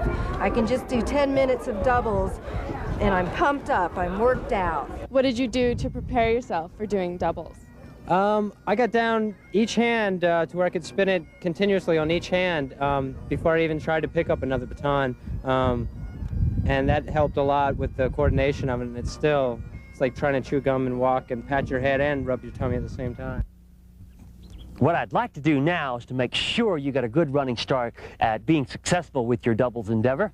And to do that, what we're going to do is concentrate on one hand and get some single control built up, and then go to the other hand, and then finally work our way into the actual doubles themselves. So I'm going to put part of the sticks down. I'm going to go to one hand, one controller. We're going to start with this flip-flopping move just like this. And what I want you to do is to push, pull back, push, pull back, push, pull back, push, pull back. Notice how I'm flipping it each time on there, flip, there, flip, there, flip, there, flip, there, there, there, there, there. Now that's a one-handed helicopter, and to reiterate how we started that one-handed helicopter, we're going to start with the basic flip-flop. Flip it over, catch it, flip it back over. Once you get this flip-flop happening, make sure you got it nice and stable. If you're having trouble with that, probably what you're doing is you need to use this edge of your arm and push back with your whole body and your whole arm. If you're flopping it over, flopping it out, it's not going to work. You need to have a nice, stable stance and nice, stable approach to this. Okay, so we have our one-handed flip-flop going, and we're going to shove into that, tug back, shove into that, tug back, shove in, tug back, shove in, tug back, and you can see how that tightens right on up, and when it tightens up to the center, it becomes something we call the infinity move, simply because it rolls around in a figure-8 type fashion, and the controller doesn't leave the baton. It stays connected, connected, connected. We sometimes call that the walk-around. Okay, we're going to switch this whole action over to the right side. Now you'll notice the right side has a slight reverse of the orientation of the left side simply because it's spinning out, and on the left side you're spinning in. So what we're going to do is we're going to tug, push, push, tug, push, tug, push, make that flip-flop each time, get that one-handed helicopter, and you can see how it starts to tighten up there and go right into an infinity move. There we go, there. One thing I found that helps a little bit is to rock that wrist when you're doing it. That makes it a little bit easier.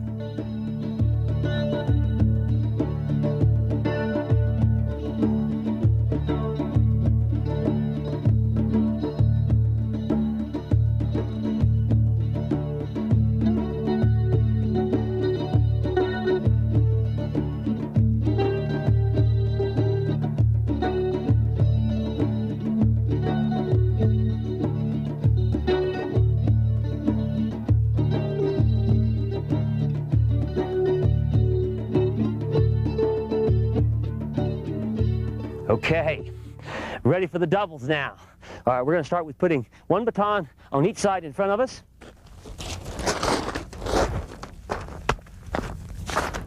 I suggest you take a wide stance, a big squat like this. Stay level with the action. Notice how I'm moving, and I'm moving up and down in a level fashion. That's important. In front of you just like this. Flip the same ends out, the same ends back in. Out, in, out, in, out, in, out, in. Now one suggestion I might make at this point is that you should take a look at your shadow. Look over my shoulder, watch my shadow, and you'll see how by watching your own shadow, you'll be able to get the idea of how the sticks will work for you, because it gives you something to look at. So here we go. Watch the shadows. There, there, there, there, there, there, there, there. Watch your breathing.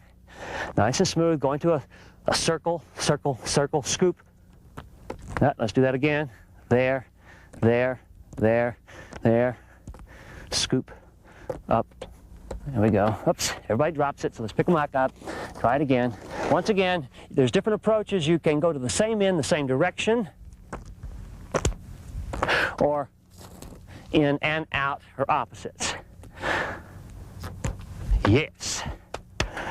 The thing about doubles is that it requires that you start to pay attention through your peripheral vision. Essentially, that means you should be able to look at one thing here, but paying attention to other things out here. And you'll find with a little practice, indeed, you could be doing that very thing.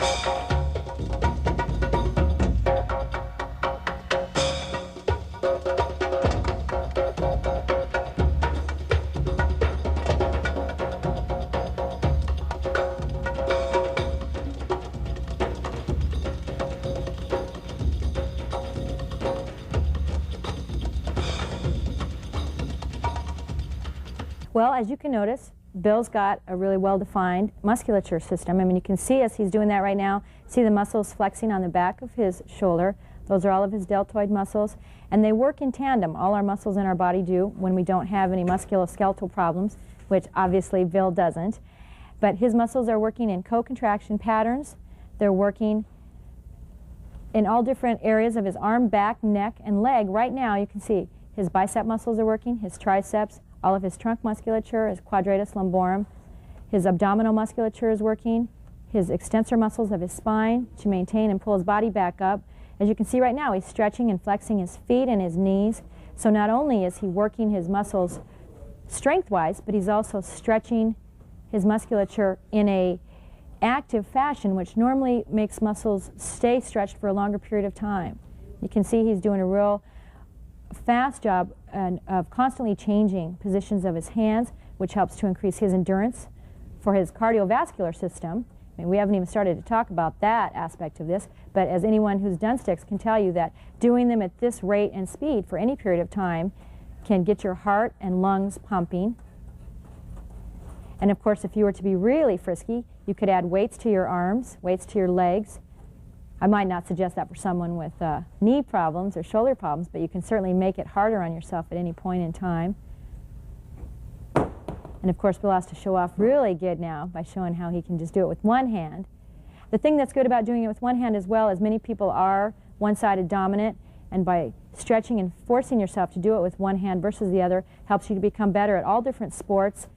One problem that we see in physical therapy quite frequently is people who have had injuries from tennis, racquetball, bowling, any one-sided sport have a lot of overuse injuries and back injuries because of that.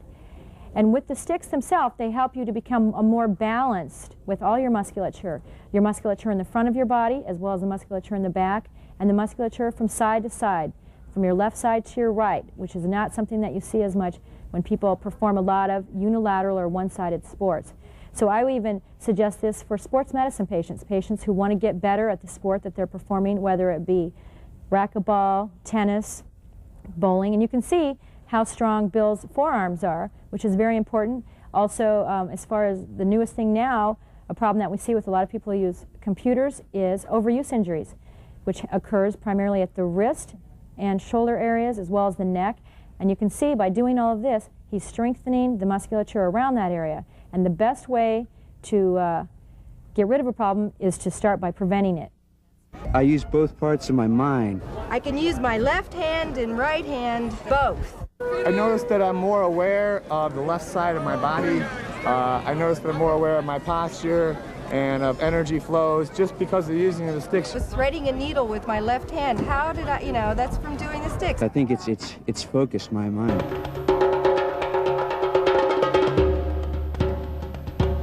Crystal stick games. Sharing one or more set of crystal sticks with 2 or more people. We're going to teach you the basics of the pass, which are the serve, catch, wait, and then the return, catch, wait. And it's a slow pattern where we're sharing the balance. If you watch the hand stick and the crystal stick together, they rotate a little bit together, and we just pass it back and forth in a gentle motion, setting each other up.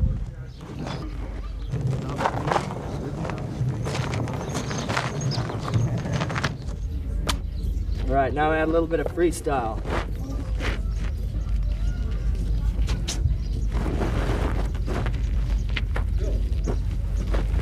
Freestyle sticks. Make up your own tricks, your own moves, your own patterns, your own grooves. Freestyle game is the most fun to play. Each person gets to keep the baton as long as they can in dynamic balance, or adding their feet or other body parts. Passing it back and forth in a dynamic play, setting the other person up so it's easy for them to catch it.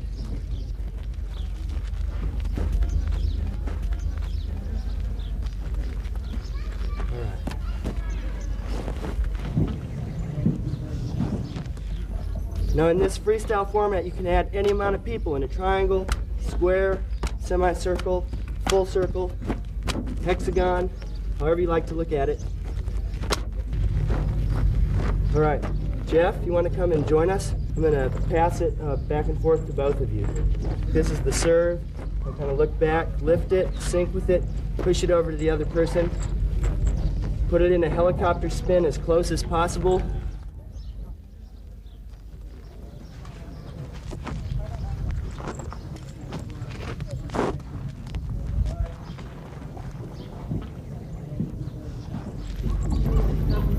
Now, one of the jobs as the server is if there's a wild catch or a wild throw, you can use your hand and reserve, putting the crystal sticks back into a familiar orbit that's easy to catch for beginners.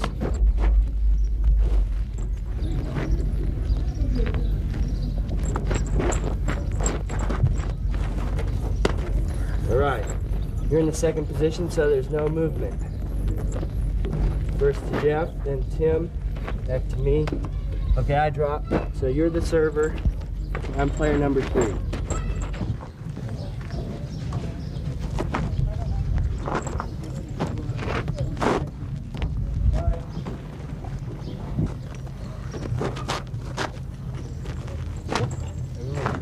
All right, just rotate again. You're the server. Now I'm player position number 1. Now the goal of this game is to have a fun time while gaining the skills of the server, being able to put the crystal sticks back into a familiar orbit for the next person to catch. Rotation. You can do this in a triangle, a square, a star, or a circle, adding as many people or extra batons as you can. Stick games and stick juggling, passing 2 batons between 2 people, both serving them at the same time, looks like this. Tap, and pass, tap, and pass, balance, tap, pass, tap, pass, up, pass, and pass, and tap. Vocal cue, setting us up psychically, knowing right when we're going to both pass to each other, opens up a space for us to catch the other stick. And pass, balance, and pass, balance, and pass, balance, and pass, and a little bit faster, and pass, and pass. All right, a collision, that only happens once in a million. Play on your own creativity with sticks and stick together. As I say, soon you'll be at Stickcess, getting benefits at all levels of the sticks. I've been doing sticks for 6 years now, and every year I'm getting in better and better shape. I'm 44 years old, and I love it. You don't need a Nordic track. After about 10 minutes of this, solid sweat was rolling off my face the first couple days. And you can really stretch and stretch it out and use the sticks in a real aerobic way. It's a great way to get exercise. I find that it's different than most other exercises in the way that it makes me feel and the way that it makes my body look. Just so much fun. Wow, let's see. You know, after all of the work, now's the time for the fun. So what we're going to do is go right into a workout segment. I said work, but it's not really work. It's more fun and dancing, if you don't mind hard dancing. I just can go out and do sticks for a half an hour, put on a CD. Doing them to music is really the fun way.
Well, hello again.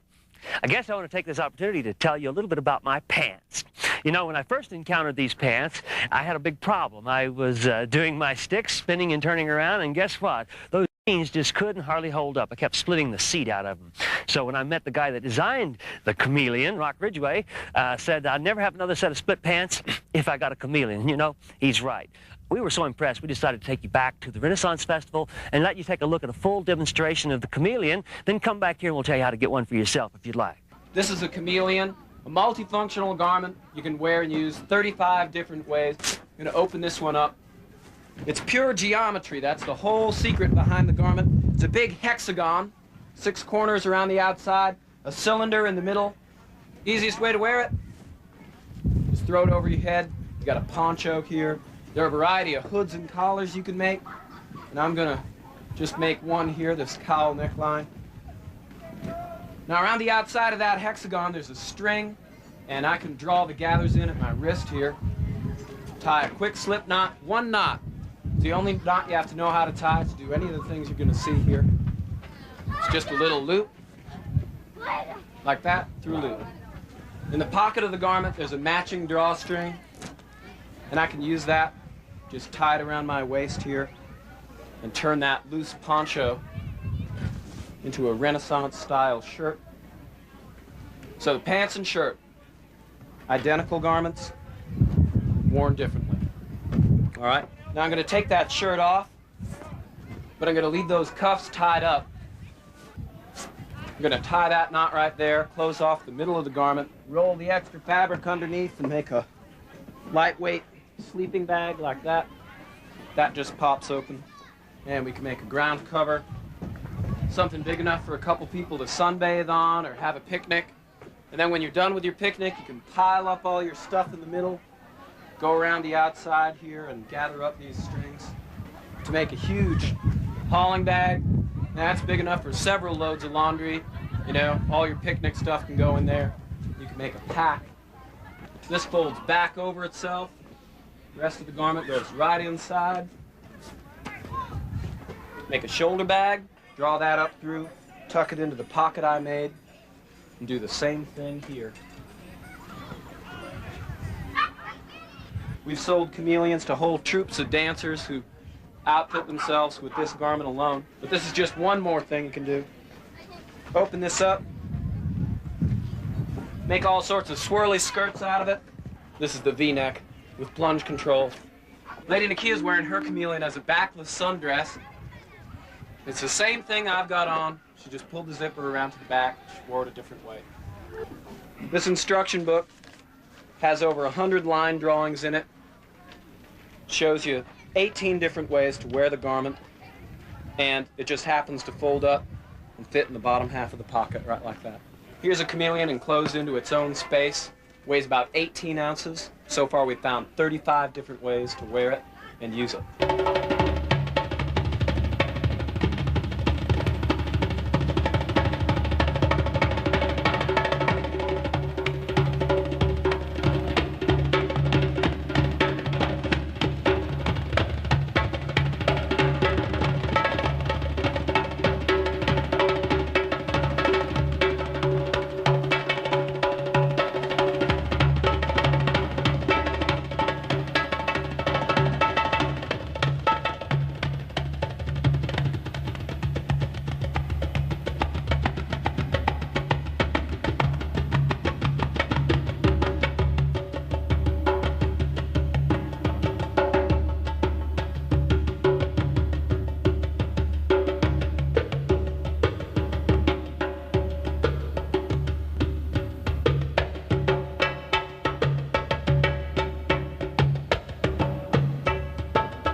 I do sales, high volume computer sales, and in doing so I get stressed out a lot with customers. And I can always take a break, pick them up for 10, 15 minutes and go back to work with a clear head. Something comes over you when you're doing them. Is it the exercise, or I don't know quite what it is that is so stress relieving about them? More than just relaxation, it's almost like renewal, because when you move your body, all the different centers of energy and the different areas of wisdom kind of are unleashed. So give it a few minutes, try it out, and don't give up, because I find something happening to me physically and mentally beyond that of anything I've ever encountered.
Better than ever. We all get better with age, don't we? Well, that was it. Another version of our Crystal Stick Video Magazine. Oh, did we have a great time? Hope you did too. Hope you learned some new moves with your sticks and learned how to dance and how to exercise, how to relax, and all the great things sticks are great for. Before we go, I want to show you our new Crystal Star Stick. The Star Stick has a patent on it. It's got an airfoil design on the end. It makes it easier to learn, and you can really learn some complex moves in a hurry. And in the meantime, if you want to find out where we are, check us out on the internet. www.crystal-sticks.com. You'll find us. So go home and play your sticks, play the game, do some dancing, some exercise, and we'll see you next year.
When dogs go after the great taste of Chuckwagon, there's no stopping them. Chuckwagon brand dog food from Purina. The great gravy taste dogs love to chase. Harold, I got it. A few mushrooms. Yeah, Presenting Magic Mushroom, the long-lasting air freshener. I got them because they really last. She got them because they're cute. Because they work great every day. Because they're cute. Only Magic Mushroom has the centimeter system to meter the scent, so it's equally effective every day for over a month. Harold, you know those long-lasting mushrooms? I got them because they're cute. Magic Mushroom, the long-lasting air freshener from Airwick. If someone offers you drugs, walk away. Don't do it. I think taking cocaine, I think taking any drugs just destroys lives. Life's too short for you to play the odds and to make it shorter for yourself. The high that you get one day can be the high that kills you the next day. And if you don't want to kill yourself, then don't do drugs. It's a very scary thing when you have a habit you can't control. But there are a lot of people out there who want to help you. If you think you have a problem with cocaine or crack, tell someone. We want to help you.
If you're energetic, a team player who possesses that ability to think on your feet, in all your life, people have always said that you're the friendliest person they've ever met and that you really know how to make people feel at home, then you're our kind of person. Just the kind of person we need meeting and greeting at our front door. Being a team member in a door corps is more than just a smile and a quick hello. As you'll see in this video, you have to be a juggler, a smooth talker, an Olympic sprinter, and an entertainer, all without moving more than 6 feet away from your post, the door. It's not always easy, but if you're the kind of person we think you are, then you're in for the ride of your life. So where do we begin? The first impression is always a great place to start. I think a professional appearance is vital at the door. I'm talking about neat, clean, well-groomed, enthusiastic, great attitude. After all, I'm the first impression of Waffle House a customer gets. The door corps uniform for females is dark slacks or a skirt, nothing tight, and never jeans. A white long-sleeve button-down Oxford shirt, a Waffle House ascot, and a name tag. Now the male uniform is dark slacks, a white long-sleeve button-down Oxford shirt, Waffle House tie, and a name tag. Now your shoes should be comfortable black leather closed-toe with rubber soles, you know, so that you don't slip. Oh, and go easy on the cologne, your makeup, and jewelry. Now that goes for you guys too. The cologne and the jewelry, I mean. Oh, and the most important thing, don't forget to smile. The door corps uniform is one of the first impressions of Waffle House that a customer gets, so it's very important. Your slacks or skirt should preferably be black, and your complete uniform should be clean and pressed at all times. But I must stress again what Marlo said is true. The most important part of any door corps uniform is your smile. It's that warm, friendly facial expression coupled with that friendly hello and goodbye that make customers feel welcome and glad they chose our restaurant.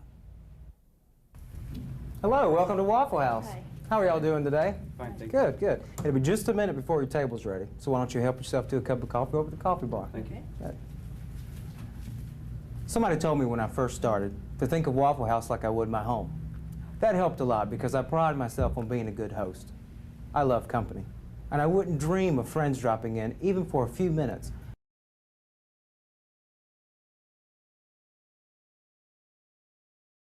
Welcome yourself over at the coffee bar. Thank you. It is your job not only to open the door and greet the customer with a smile, but to assure them of a very short wait and to make them feel as comfortable as possible. Offer them a cup of coffee, but be careful.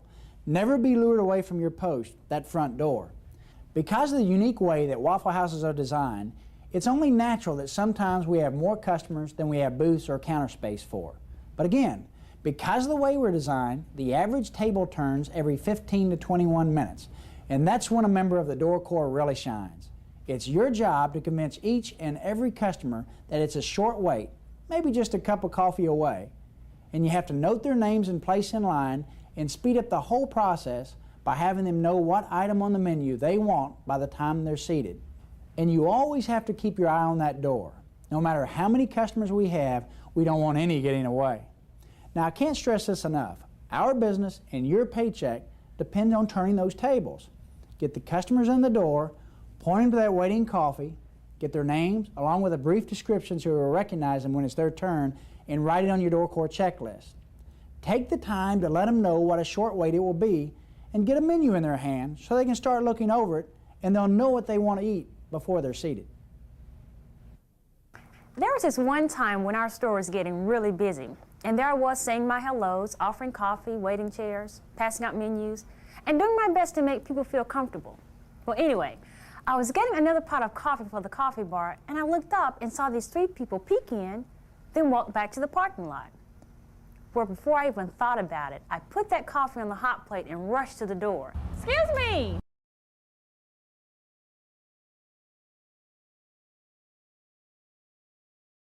Car, go. Thought about it. I put that coffee on the hot plate and rushed to the door. Excuse me! Car, go somewhere else. You could be sitting at one of our tables ordering what you came here to get in the first place. Well, they looked at me like I was crazy. Then they busted out laughing and came on inside. You know, that's my day as a door core that I remember the best. Now, I've told you that we never let a customer get away, but there are some things that we never do. We never go into the parking lot after a customer, no matter what. Now, you can do like Marlo did, open the door and kindly ask the customer to come back in, but again, never go into the parking lot.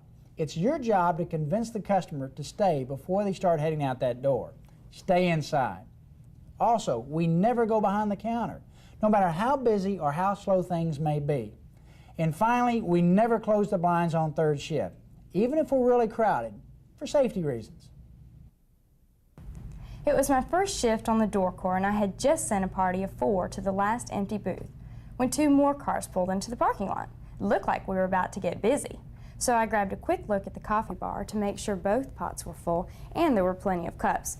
And I pulled out my little checklist notepad to write the name and number of people in each party so I could seat them in the order they came in. My manager suggested writing a brief description like red tie or green shirt next to the name to help me remember each customer. So I looked at the first customer and he was, well, rather short.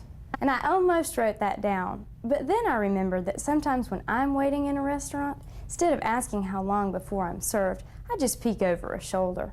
So I figured most people are probably a lot like me, and the last thing I'd want that man to see was a description that might hurt his feelings. And that's really helped me keep my descriptions limited to clothes. And to this day, I've never gotten a name or my seating order wrong. Keeping an accurate list is really important.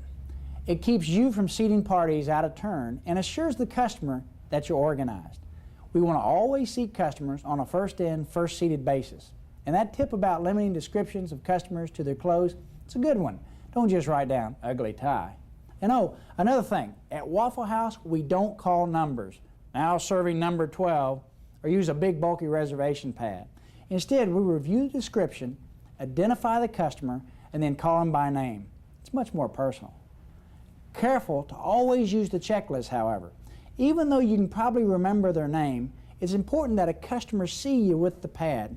It makes them feel like you're in control and helps them feel more sure that they won't be out of line. There'll be times when every customer's been greeted and seated and no new customers appear to be arriving. But there's still plenty of things for a member of the door corps to do without straying too far from that front door. You know, I like to stay busy, so I don't mind stepping in and helping the service team. When I've made sure that all customers are happy, I'll wipe down a table and seat that needs it, or maybe even get a table ready for bussing. You know, you stack the dishes and then push them towards the salesperson so they can get at them easier. Now, if a high chair's dirty, I pass the tray to the salesperson to clean while I wipe down the rest of the chair. Helping each other helps keep everybody happy, plus it gives us the opportunity to serve more customers. Now, there are a few key things to know about the door corps. The first, of course, is to always take care of that door. The second is to never go behind the counter, not for anything. Now, I know it's tempting when your teammates are busy and you need something. You hate to bother them. Or maybe you think you should pitch in and help them with dishes. Don't. If you're behind the counter when people walk in, you could lose customers, and lost customers results in lost tips for your friends. Keep busy by talking to waiting customers, cleaning the glass, or surfacing the coffee bar. Your coffee bar should have a small table or condiment stand, a small trash can with changeable liner, an electric hot plate, preferably 2-eyed. Make sure that the coffee is always fresh. You should get a fresh pot from a salesperson every 20 minutes. Only have 1 pot of coffee on the bar if we don't have a crowd. It saves coffee and that saves money. You're also responsible for making sure there's enough creamer, sugar, and sweet and low, that there's some kind of basket or cup to hold the sweet and low, plenty of spoons, along with 2 16-ounce glasses, one for clean spoons, the other for the dirty ones, Waffle House napkins, coffee cups, a minimum of 10 menus, glass cleaner and newspaper, and a door core checklist with a sharpened pencil or pen. And there are other things in the Waffle House that are your responsibility. As I mentioned earlier, make time to talk to waiting customers. Look for something of interest, maybe something you might have in common, and then talk about it. If possible, let them know in line where they are. It lets them know that you're really on top of things. Plus, it makes the time go by quicker. Seems like I'm always cleaning the glass. Then in walks a customer. And when I finally get back to it, Smudge City. Of course, it's all part of the job. And it didn't take me long to realize that if I stayed on top of it, gave them a good quick swipe with the spray cleaner and newspaper I keep at my station, those windows never stop sparkling. And it takes me no time at all. And it makes sense too. Our doors and windows make an impression, just like I make one when I say hello and goodbye to all our customers. I know that old joke about, I don't do windows, but here at Waffle House we do. As a member of the door corps, you're the one responsible for first impressions. And the windows, the door glass, the anodized aluminum trim, keeping all that clean and shiny gives a positive first impression. And if you stay on top of it, it really takes no time at all. So when you think about it, I am responsible for the first and last impression people have of the Waffle House. When you look at it like that, it makes it easy to keep my area tidy. It only takes a minute to walk into the entranceway and pick up a piece of paper, or ask for another pot of coffee, or clean cups for the coffee bar when I see we're running low. And even though I can't leave my duties at the door long enough to clean it, it is my responsibility to let the manager know when the bathrooms are dirty, need to be stocked with toilet paper, soap, paper towels, or even when the light is burned out. Well, you've just heard about more of your responsibilities. You police your area for trash or dropped items. You mop up any and all spills immediately. You already know about the coffee bar. And you watch over the bathroom. However, never take the time to clean or restock it yourself. Tell the manager and he'll assign someone to do it. And don't feel guilty. It's your responsibility to stay at the door. We can't afford to have you away from it. Now, being a member of Door Corps is a major responsibility, but it's nothing you can't handle if you just remember a few points. Always open the front door and welcome each customer with a smile and friendly greeting. If there's a wait, assure the customer there will be a short one and offer a beverage and a chair. Write each waiting customer's name and a brief description down so you'll be able to call them by name and seat them on a first-in, first-seated basis. Give each waiting customer a menu and offer suggestions. Talk to your customers. It makes their wait seem shorter. Make sure the coffee bar is stocked and your area is clean. Help bus tables when possible, clean glass and mirrors, and check bathrooms when time allows. Close window blinds if it becomes crowded so that people wouldn't come in if they thought it would be crowded. At all other times, especially third shift, keep blinds open so Waffle House always looks warm and inviting and friendly. Remember, never close blinds on third shift. Leave them open for safety reasons. And don't forget, your main job is to take care of that door. Well, now that you got that down pat, there might be a time when we project so much business that we have to have a two-door corps team. The primary responsibility of the second door corps is to speed up the process by actually taking orders while the customers are waiting to be seated. And because this second person is writing guest checks, he or she must be a trained salesperson. Here's what you do if you're ever part of a two-person door corps. Welcome each customer with a friendly greeting and a smile. Introduce yourself and tell the customer that it really is a short wait. Give all the waiting customers a menu. Write and price the guest check. Then give the guest check to the customer so they can pass it to the salesperson once they're seated. Help prepare dirty tables for busing, but never ever go behind the counter.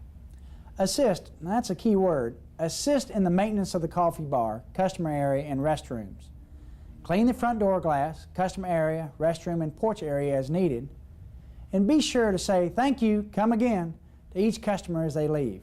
We know being a member of the Door Corps is a really big job, but we also know you can handle it. All you have to do is remember a few simple rules. No matter what other responsibilities you have, don't neglect the door. And don't forget to say hello and goodbye, and always smile. And remember, never let a customer get away.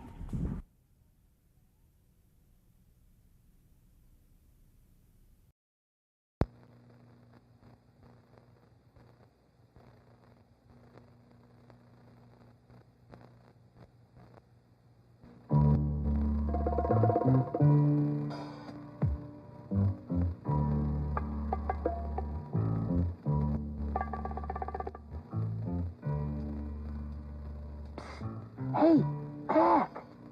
Mac! Mac! You awake? Mac! Oh, my dear Hamburger, I'm sure you had no actual intention of turning on those lights. Mac, did you see this box here? Look!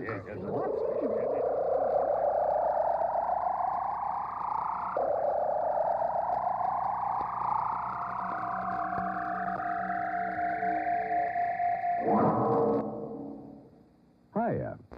How you doing? Pleased to meet you. Hey, what's happening? There's always something. Greetings, creatures from space, and welcome. I am Hamburger, and these are my friends, Fries, Cokes, Big Mac. Everybody knows you, Hamburger. You're famous. It talks English. No, listen to that accent. That's Mars. Thank you, Hamburger. I'll take it from here. Marvelous weather we've been having, don't you think? You can't complain. Where is your bun, sir? Mac, is that any way to treat our visitors? Oh, we're not visitors. You're not? Oh, no, we're Chicken McNuggets, a favorite product at McDonald's. We're big, really big. People eat us up. I can't talk to these people. Welcome to the McDonald's family, Chicken McNuggets. Why, thank you. So, what are you? Wings or thighs or what? Well, we're all made from tender pieces of white and dark chicken meat. Then we're breaded and deep fried to a golden brown. Do we look good? Hey, they sound pretty good. Interesting. Well, if you guys are all made the same way, how come you all look so different? Ah, that's because we are different. We give you a choice of 4 special sauces, and each one of them makes us taste a little bit different. Our sauces? They got 4 I sauces? wonder what they could be. It's like we go through a whole personality change. Take Bobby, for example. A regular McNugget now. But one dip in that barbecue sauce, and... I take on some tang. Yahoo! Hey! Looks pretty good now, doesn't it? Yeah, great idea. Barbecue sauce. And we got the sauces that'll take you on a trip from the Wild West to the Far East. Mikado? Thank you, McNuggetson. Sweet and sour sauce, now here to please McDonald friends. There's that hand again. It's called Godzilla. Hey, fantastic. Sweet and sour sauce. All right. Barbecue sauce? Sweet and sour sauce? What else you got, McNugget? Well, I got a sauce here that can turn old Sam into a samurai.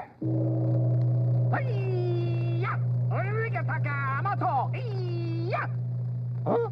Hot mustard sauce. Fantastic. Hot mustard. What a great idea. I love it. Barbecue sauce? Sweet and sour? Hot mustard? Gee! You said you had another one, McNugget? That's right. Honey? I was just a plain Jane. Until I took my first dip in a souffle cup filled with honey. Goodbye. I love y'all very much. Wowie woo-wow. Now there's a puppet.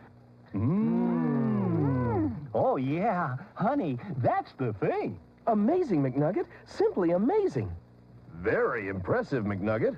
4 sauces from all over the world. Barbecue, sweet and sour, hot mustard, and honey. Chicken McNuggets, far out. I think we got a winner here. Funny, I've got the very same feeling. Why, I think this is just so exciting, don't you, Hamburger? Chicken McNuggets, on behalf of the entire staff, welcome to our family. May you soon be as famous as Big Mac himself. What's the matter, Mac? You jealous? My dear Fry, you are speaking to America's favorite lunch. That I should be jealous is, of course, absurd. I have no problem with Chicken McNuggets as a perfectly viable food product. They were developed by one of the finest chefs of Europe. They do have 4 exceptional sauces, and people do, in fact, seem to like them. The problem, however, with a highbrow food, such as Chicken McNuggets, is they are so difficult to prepare. Au contraire, mon père. I beg your pardon. Ain't necessarily so, Daddy-O. In fact, we're just about as easy to make as fries. Is that right? Sure. Good. Then I presume you are prepared to train the crew in the various intricacies of your care and preparation? Indeed I am, big guy. Well then, might I suggest you hurry, seeing as we'll be opening our doors in less time than it takes to recite my list of ingredients. Oh, my gosh. We've got to get busy. It's almost opening time. Excuse me. Oh, watch. He does it. Will you watch out there? Look out. You're heading my... Steady. Hey, wait a minute, everybody. Mac's right. We don't know how to cook McNuggets. He's right. What are we going to do? I don't know. It's such a fancy meal. It'll take days to learn how to make them. Not to worry. Chicken McNuggets are easy to make. As simple as fries. And besides, I've lined up the world's greatest trainer to help us out. Coach? Who's that? Hey, Never seen him before. Look alive, shake a leg. Let's have that blackboard. Sit down, shut up, and listen up good. Coke? What's that? Gum in your mouth? 10 laps. Let's move it. Next guy talks. 50 sit-ups. Today's topic. Preparing Chicken McNuggets. Any questions? Coach? No talking. First subject. Handling. Please handle us with care. We come to your store frozen, and if you throw us around in our cases, we could break into pieces and or lose our precious breading. And that would force me to get tough.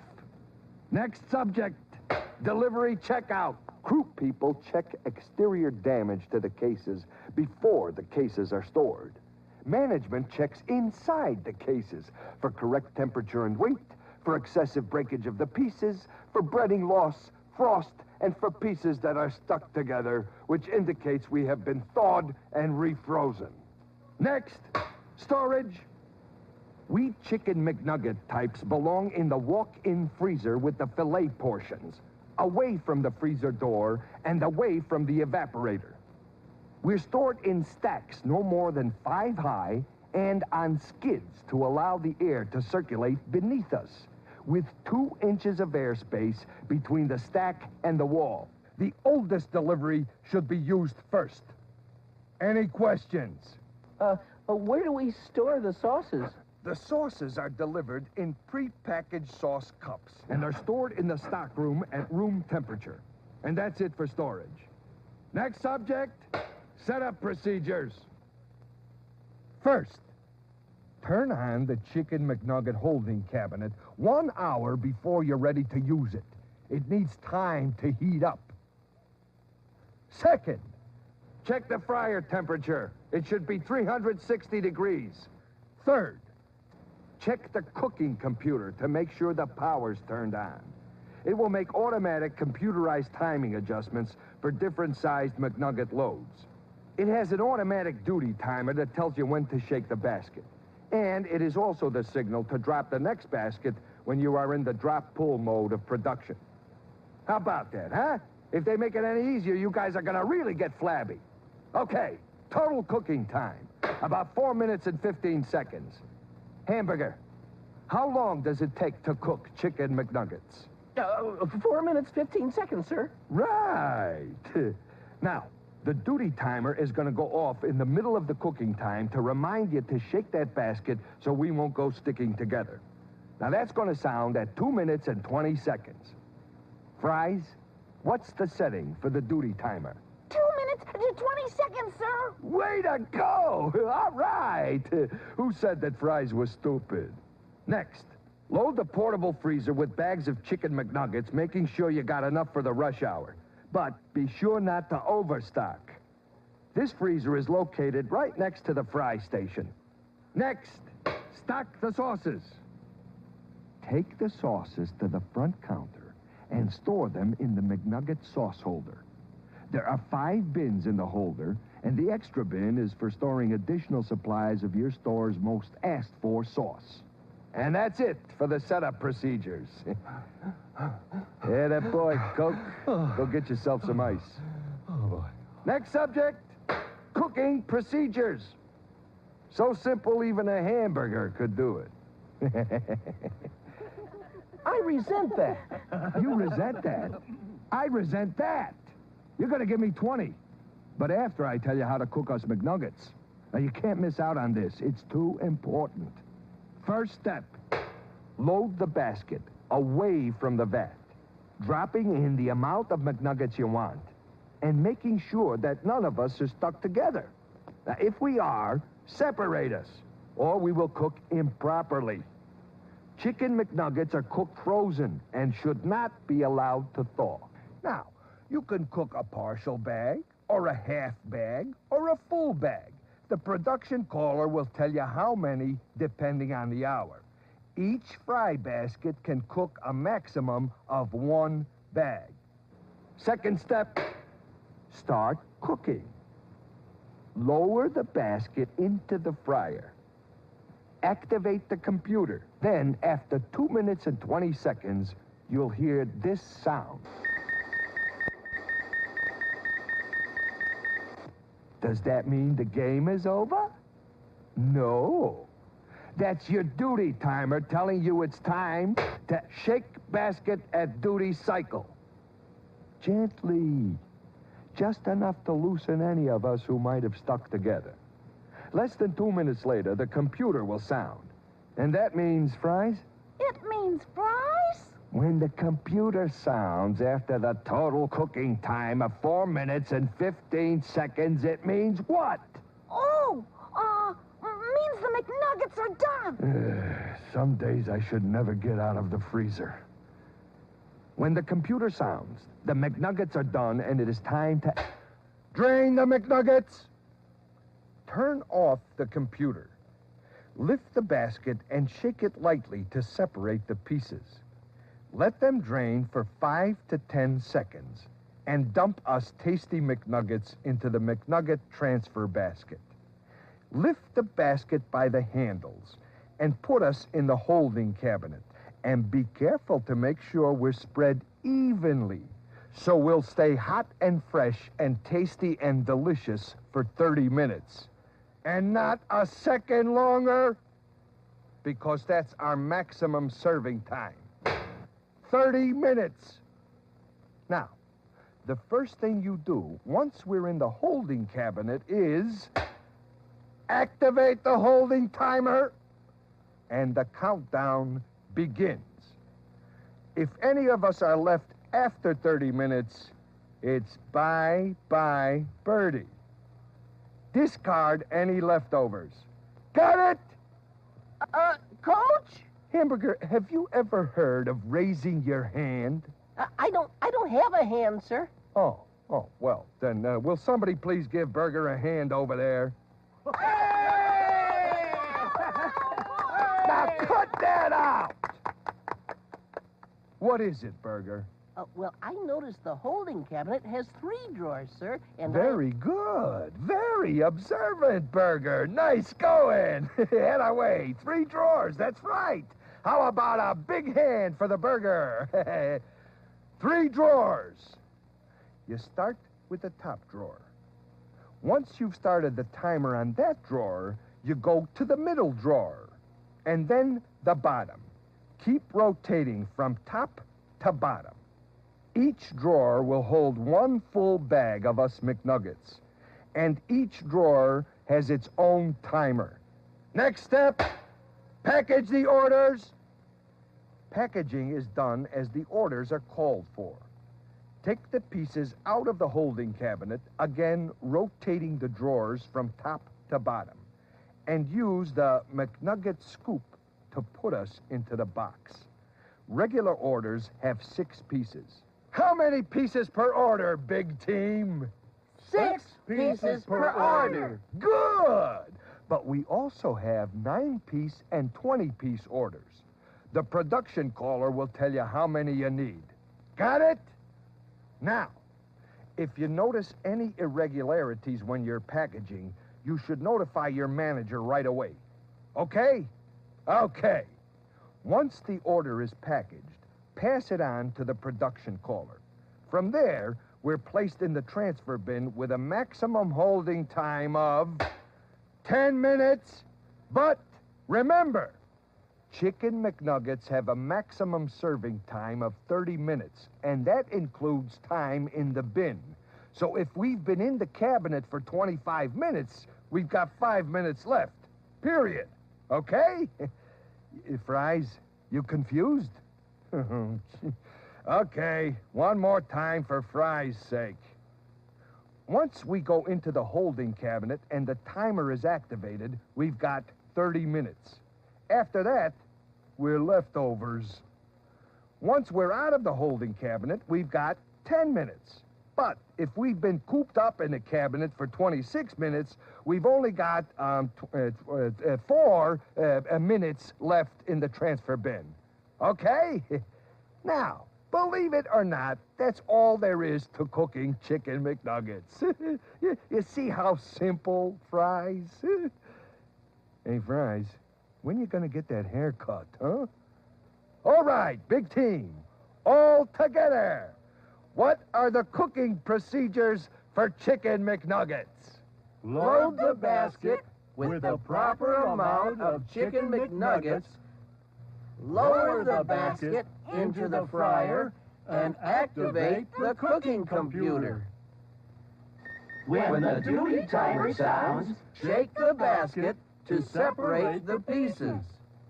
When the computer sounds, turn it off, lift the basket, and hang it on the rack. Let the basket drain for 5 to 10 seconds.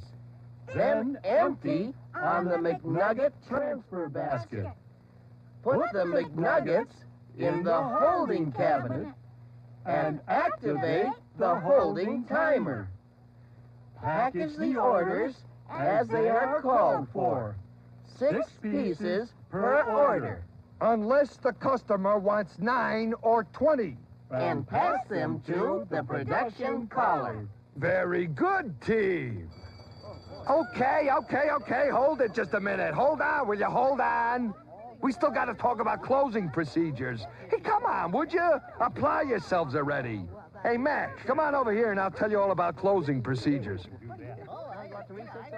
Well, closing is pretty simple, really. Turn off the fryer and store any remaining McNuggets in the walk-in freezer.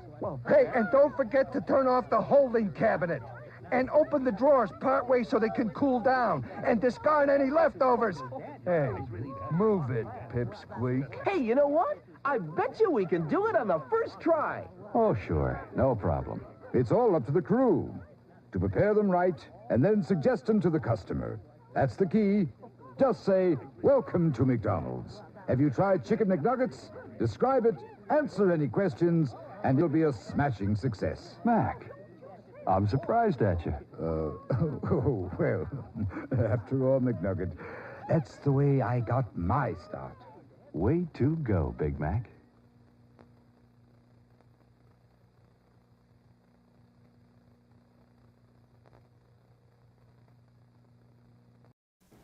As a child, I didn't worry about money, didn't have any. Now I'm faced with responsibilities. E.F. Hutton is my broker. It's my money. With Hutton, I can count on 83 years of uninterrupted performance. 83 years. And I waited a long time to make sure, didn't I? E.F. Hutton, because it's my money.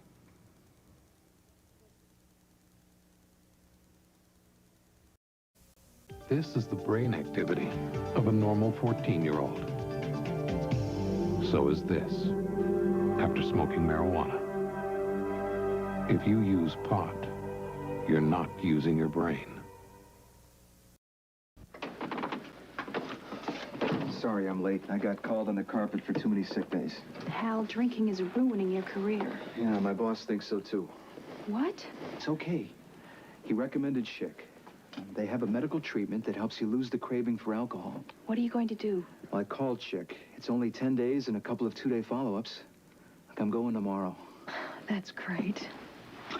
Schick has the #1 success rate and also treats cocaine dependency. The cut above Arby's begins with a new look, which includes an updated sign, paint in contemporary colors, and branded awnings with downlights that all work together to an upscale dining experience. For older facilities, it's important we bring the look out of the 1970s, especially with competition expanding all around us with brand new stores. The investment required to update the restaurant varies by store. Those operators who have remodeled through the years will have less of investment to make, as their units are more closely matched to the evolution of the brand. We tried a large remodel program like before to a new Pinnacle that cost us nearly $500,000. And we tried a reduced investment plan, with exterior construction costs below $50,000. Whatever remodeling the unit requires, the updated building must reflect on the outside that a new cut-above dining experience is offered on the inside. The largest improvement for Cut Above Arby's is expanding the menu. The goal is to build on our roast beef strength and create a cut-above roasted meat restaurant. Specialty sandwiches are produced on fresh-baked breads. We bake these breads right in front of customers. Fresh food is merchandised everywhere people turn.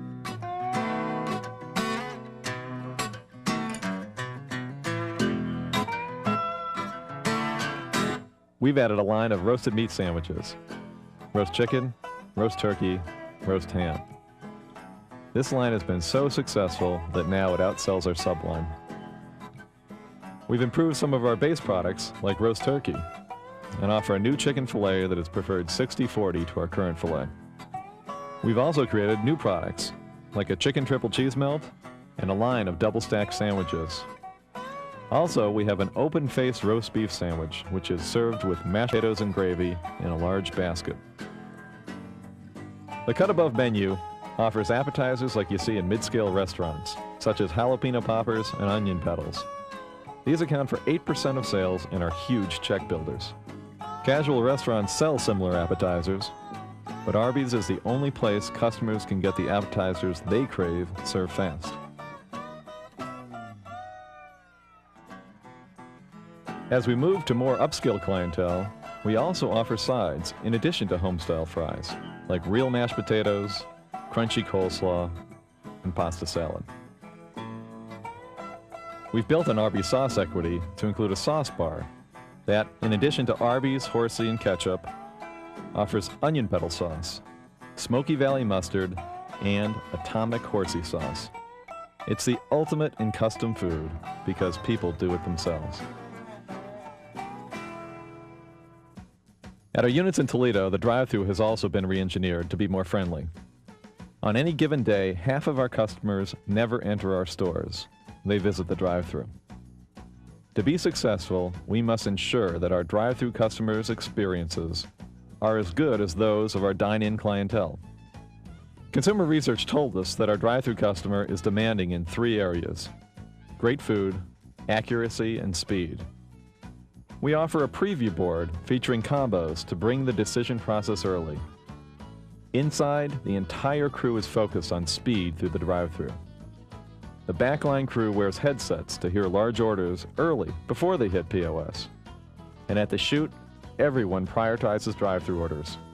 The store is benchmarked every day on window time at or below 30 seconds. To introduce the new Arby's idea, we put together some quick and inexpensive advertising. It's not big budget, but we think it gets the idea across. Better food, like slow-roasted chicken, ham, and turkey, buns baked fresh daily, tasty new appetizers and special sauces, even better desserts. Going out to eat? Remember Mom's advice. Stay out of the middle of the road. The new Arby's Roast Town. Better than where you're eating. A lot of fast food places make some pretty exciting commercials. I guess that's how they make up for some pretty unexciting food. They dance, they tell funny jokes. At Arby's Roast Town, we opted for better food, like slow-roasted chicken, ham, and turkey, buns baked fresh daily, tasty new appetizers and sauces, even better desserts. And maybe we'll just stick to better food. Come to Arby's Roast Town. It's better than where you're eating. The most important thing we've changed is the culture. As managers, it's our job to make it easy for our kids to succeed. To that end, the operational setup and restaurant organization have been dramatically simplified. In Toledo, we are as proud of our mop sinks and dry storage areas as we are of our dining rooms. The crew looks better, is happier, and more fulfilled.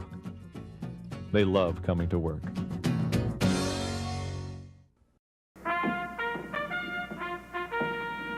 Friends, when it comes to creamy, chocolatey, homemade, delicious pudding, you know when it's Jell-O.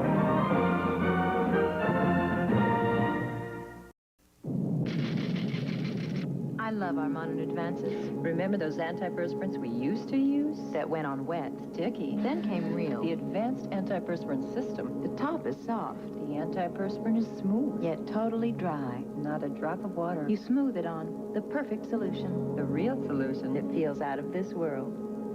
The future is Real. The advanced antiperspirant system you smooth on. Real antiperspirant. By Nen. This man has a problem with alcohol, and that's bad enough. But he's also taking other drugs like cocaine, amphetamines, or tranquilizers. It really doesn't matter, because when you mix a drug like alcohol with other drugs, you go from dangerous to deadly. It's just a matter of time.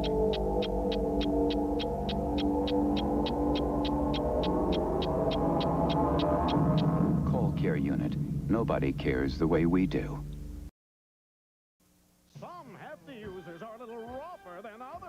No wonder they put a super strong strap on the hefty cinch sack. Hefty cinch sack. Forget wimpy bags. Get cinch sack with the hefty strap. The super strong super cinch. Burger King is a truly global restaurant system with more than 7,000 locations in over 50 countries. Burger King Corporation itself was founded in Miami, Florida in 1954 by Jim McLemore and David Edgerton. Well, I want to welcome you all to Burger King. It's a great company and it's got a great future, so I think you'll enjoy your experience with us. I've been around for 40 years, started this business in March of 1954. So I have a pretty good idea of what's needed.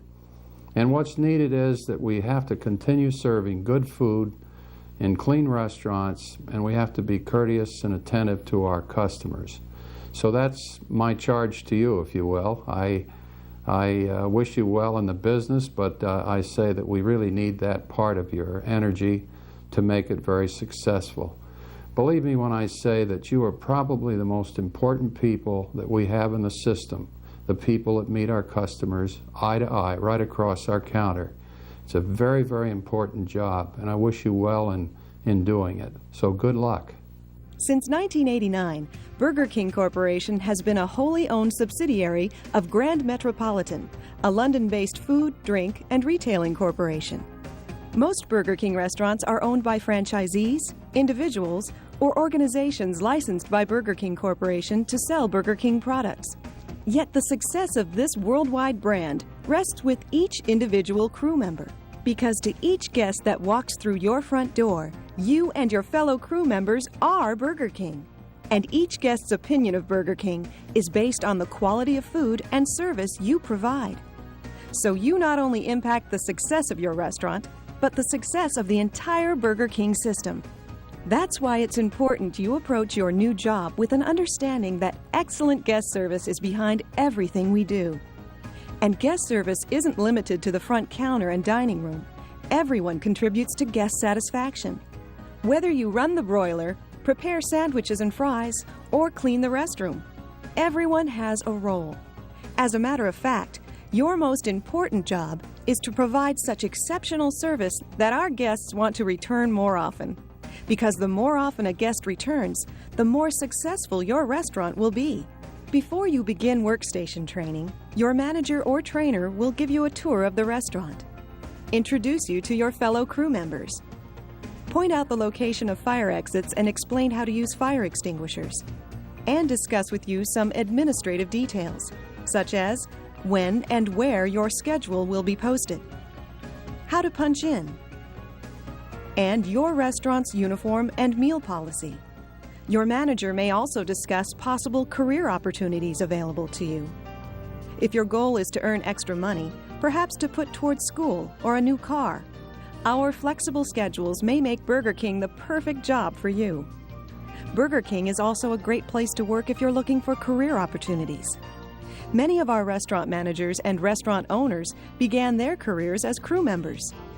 Whether you're interested in a career or just a part-time job, at Burger King you'll learn skills that will benefit you throughout your life. Skills like cash handling, teamwork, and dealing with and serving the public. So Burger King is more than just fast food restaurants. It's a global community of independently owned and operated businesses that rely on you and your fellow crew members to deliver our products to guests throughout the world. Burger King, your restaurant manager, and your franchisee are glad you chose to join the Burger King team.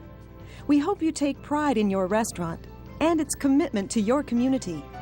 Make every effort to satisfy our guests.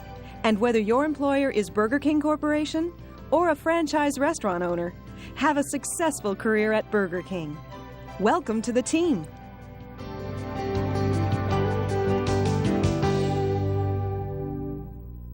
The broiler is the heart of the Burger King restaurant.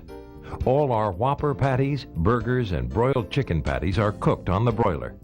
Without the broiler, Burger King just wouldn't be Burger King. Because it's the broiler that gives our burgers that unique flame-broiled taste that our customers prefer. So proper broiler operation plays an important part in satisfying your customers. Since the steps for cooking beef and chicken are so different, we'll look at each separately, starting with beef. But first, before you begin work, after each break and trip to the restroom, and anytime food handling is interrupted, wash and sanitize your hands using antibacterial soap. Use a nail brush to completely clean your fingernails. Next, rinse and dry your hands with disposable towels. Then sanitize your hands using the liquid hand sanitizer. Before you begin cooking beef patties, ask your manager if the beef cookout check has been done. Make sure you have enough frozen patties and buns on hand to get you through the meal period. And always start out using any patties left over from the night before. Store frozen patties in the meat well at least 2 inches, that's 5 centimeters, below the frost line. Be sure to keep the plastic bag and the meat well closed when they're not being used. At closing, always seal the bags and put them in the walk-in freezer. Put the bun racks within easy reach of the broiler loading area, but don't stack the buns more than chest high or they might be difficult to reach, and avoid putting them under heating or air conditioning ducts. To help keep the buns fresh, always keep the pillow packs closed. To cook patties, first check the stock level chart to find out how many cooked Whopper patties and burger patties you should have on hand. Then put the frozen patties on the meat chain at least a 1/4 inch apart, that's 0.6 centimeters. Make sure the patties don't overlap or touch the chain knuckles or they won't cook properly. And to avoid burns, never try to move a patty once you put it on the chain. If local regulations require you to use special tongs to put the patties on the chain, use the lift and grip tongs. Store the tong in the meat well on top of the bag of patties. After loading a row of patties, load the same number of buns. Put the bun upside down on the right side of the bun chain and remove the heel. Then put the heel cut side up on the left side of the bun chain. Be sure to check the buns for inadequate seating, excessive flour spots, or poor slicing. If you find buns with any of these defects, don't use them. Set them aside and tell your manager. When the buns come off the broiler, use your hands to put them grilled side up on the steamer assembly table. Discard and record as waste any broken, burned, or crushed buns. Using cooked product tongs, either the metal or red plastic tongs, put the meat patties, chain stripes up, on the bun heels. Always grasp the patties in the center to prevent tearing. Then use your hands to put the crowns on top of the patties. To help keep our sandwiches hot, never assemble more than 3 at a time. Next, immediately put the assembled sandwiches into the steamer using first in, first out rotation. Mark the 10-minute discard time on the product holding square and discard and record as waste any assembled sandwiches held longer than 10 minutes. When most people think of the broiler, they think of our great-tasting burgers. But the broiler is also used to cook one of our most popular specialty products, our broiled chicken. But unlike beef, chicken can't be cooked from frozen. It first must thaw for 24 hours. Each morning, remove thawed chicken patties from the top shelf of the walk-in cooler or upright reach-in refrigerator. Take off any plastic wrap and put the trays of patties on the top shelf of the under-counter refrigerator.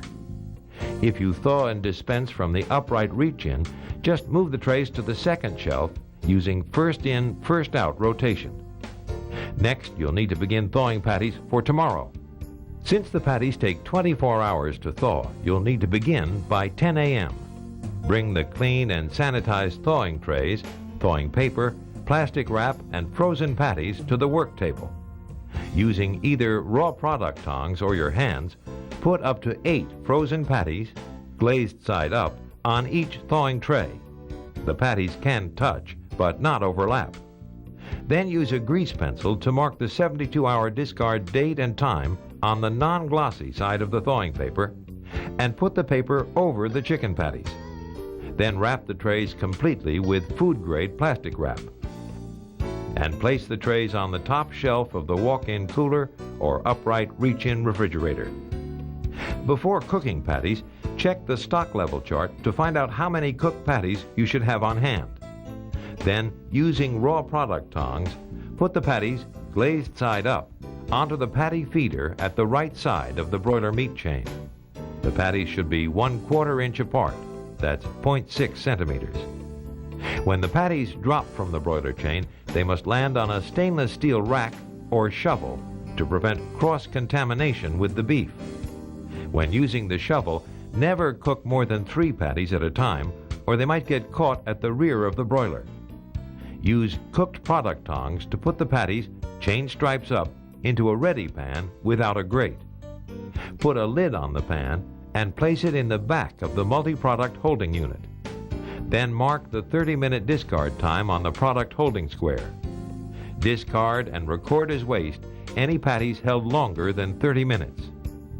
Since most of our sandwich products are cooked on the broiler person plays a key role in delivering exceptional guest service.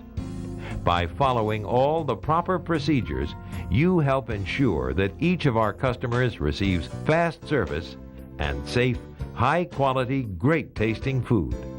It all begins with you.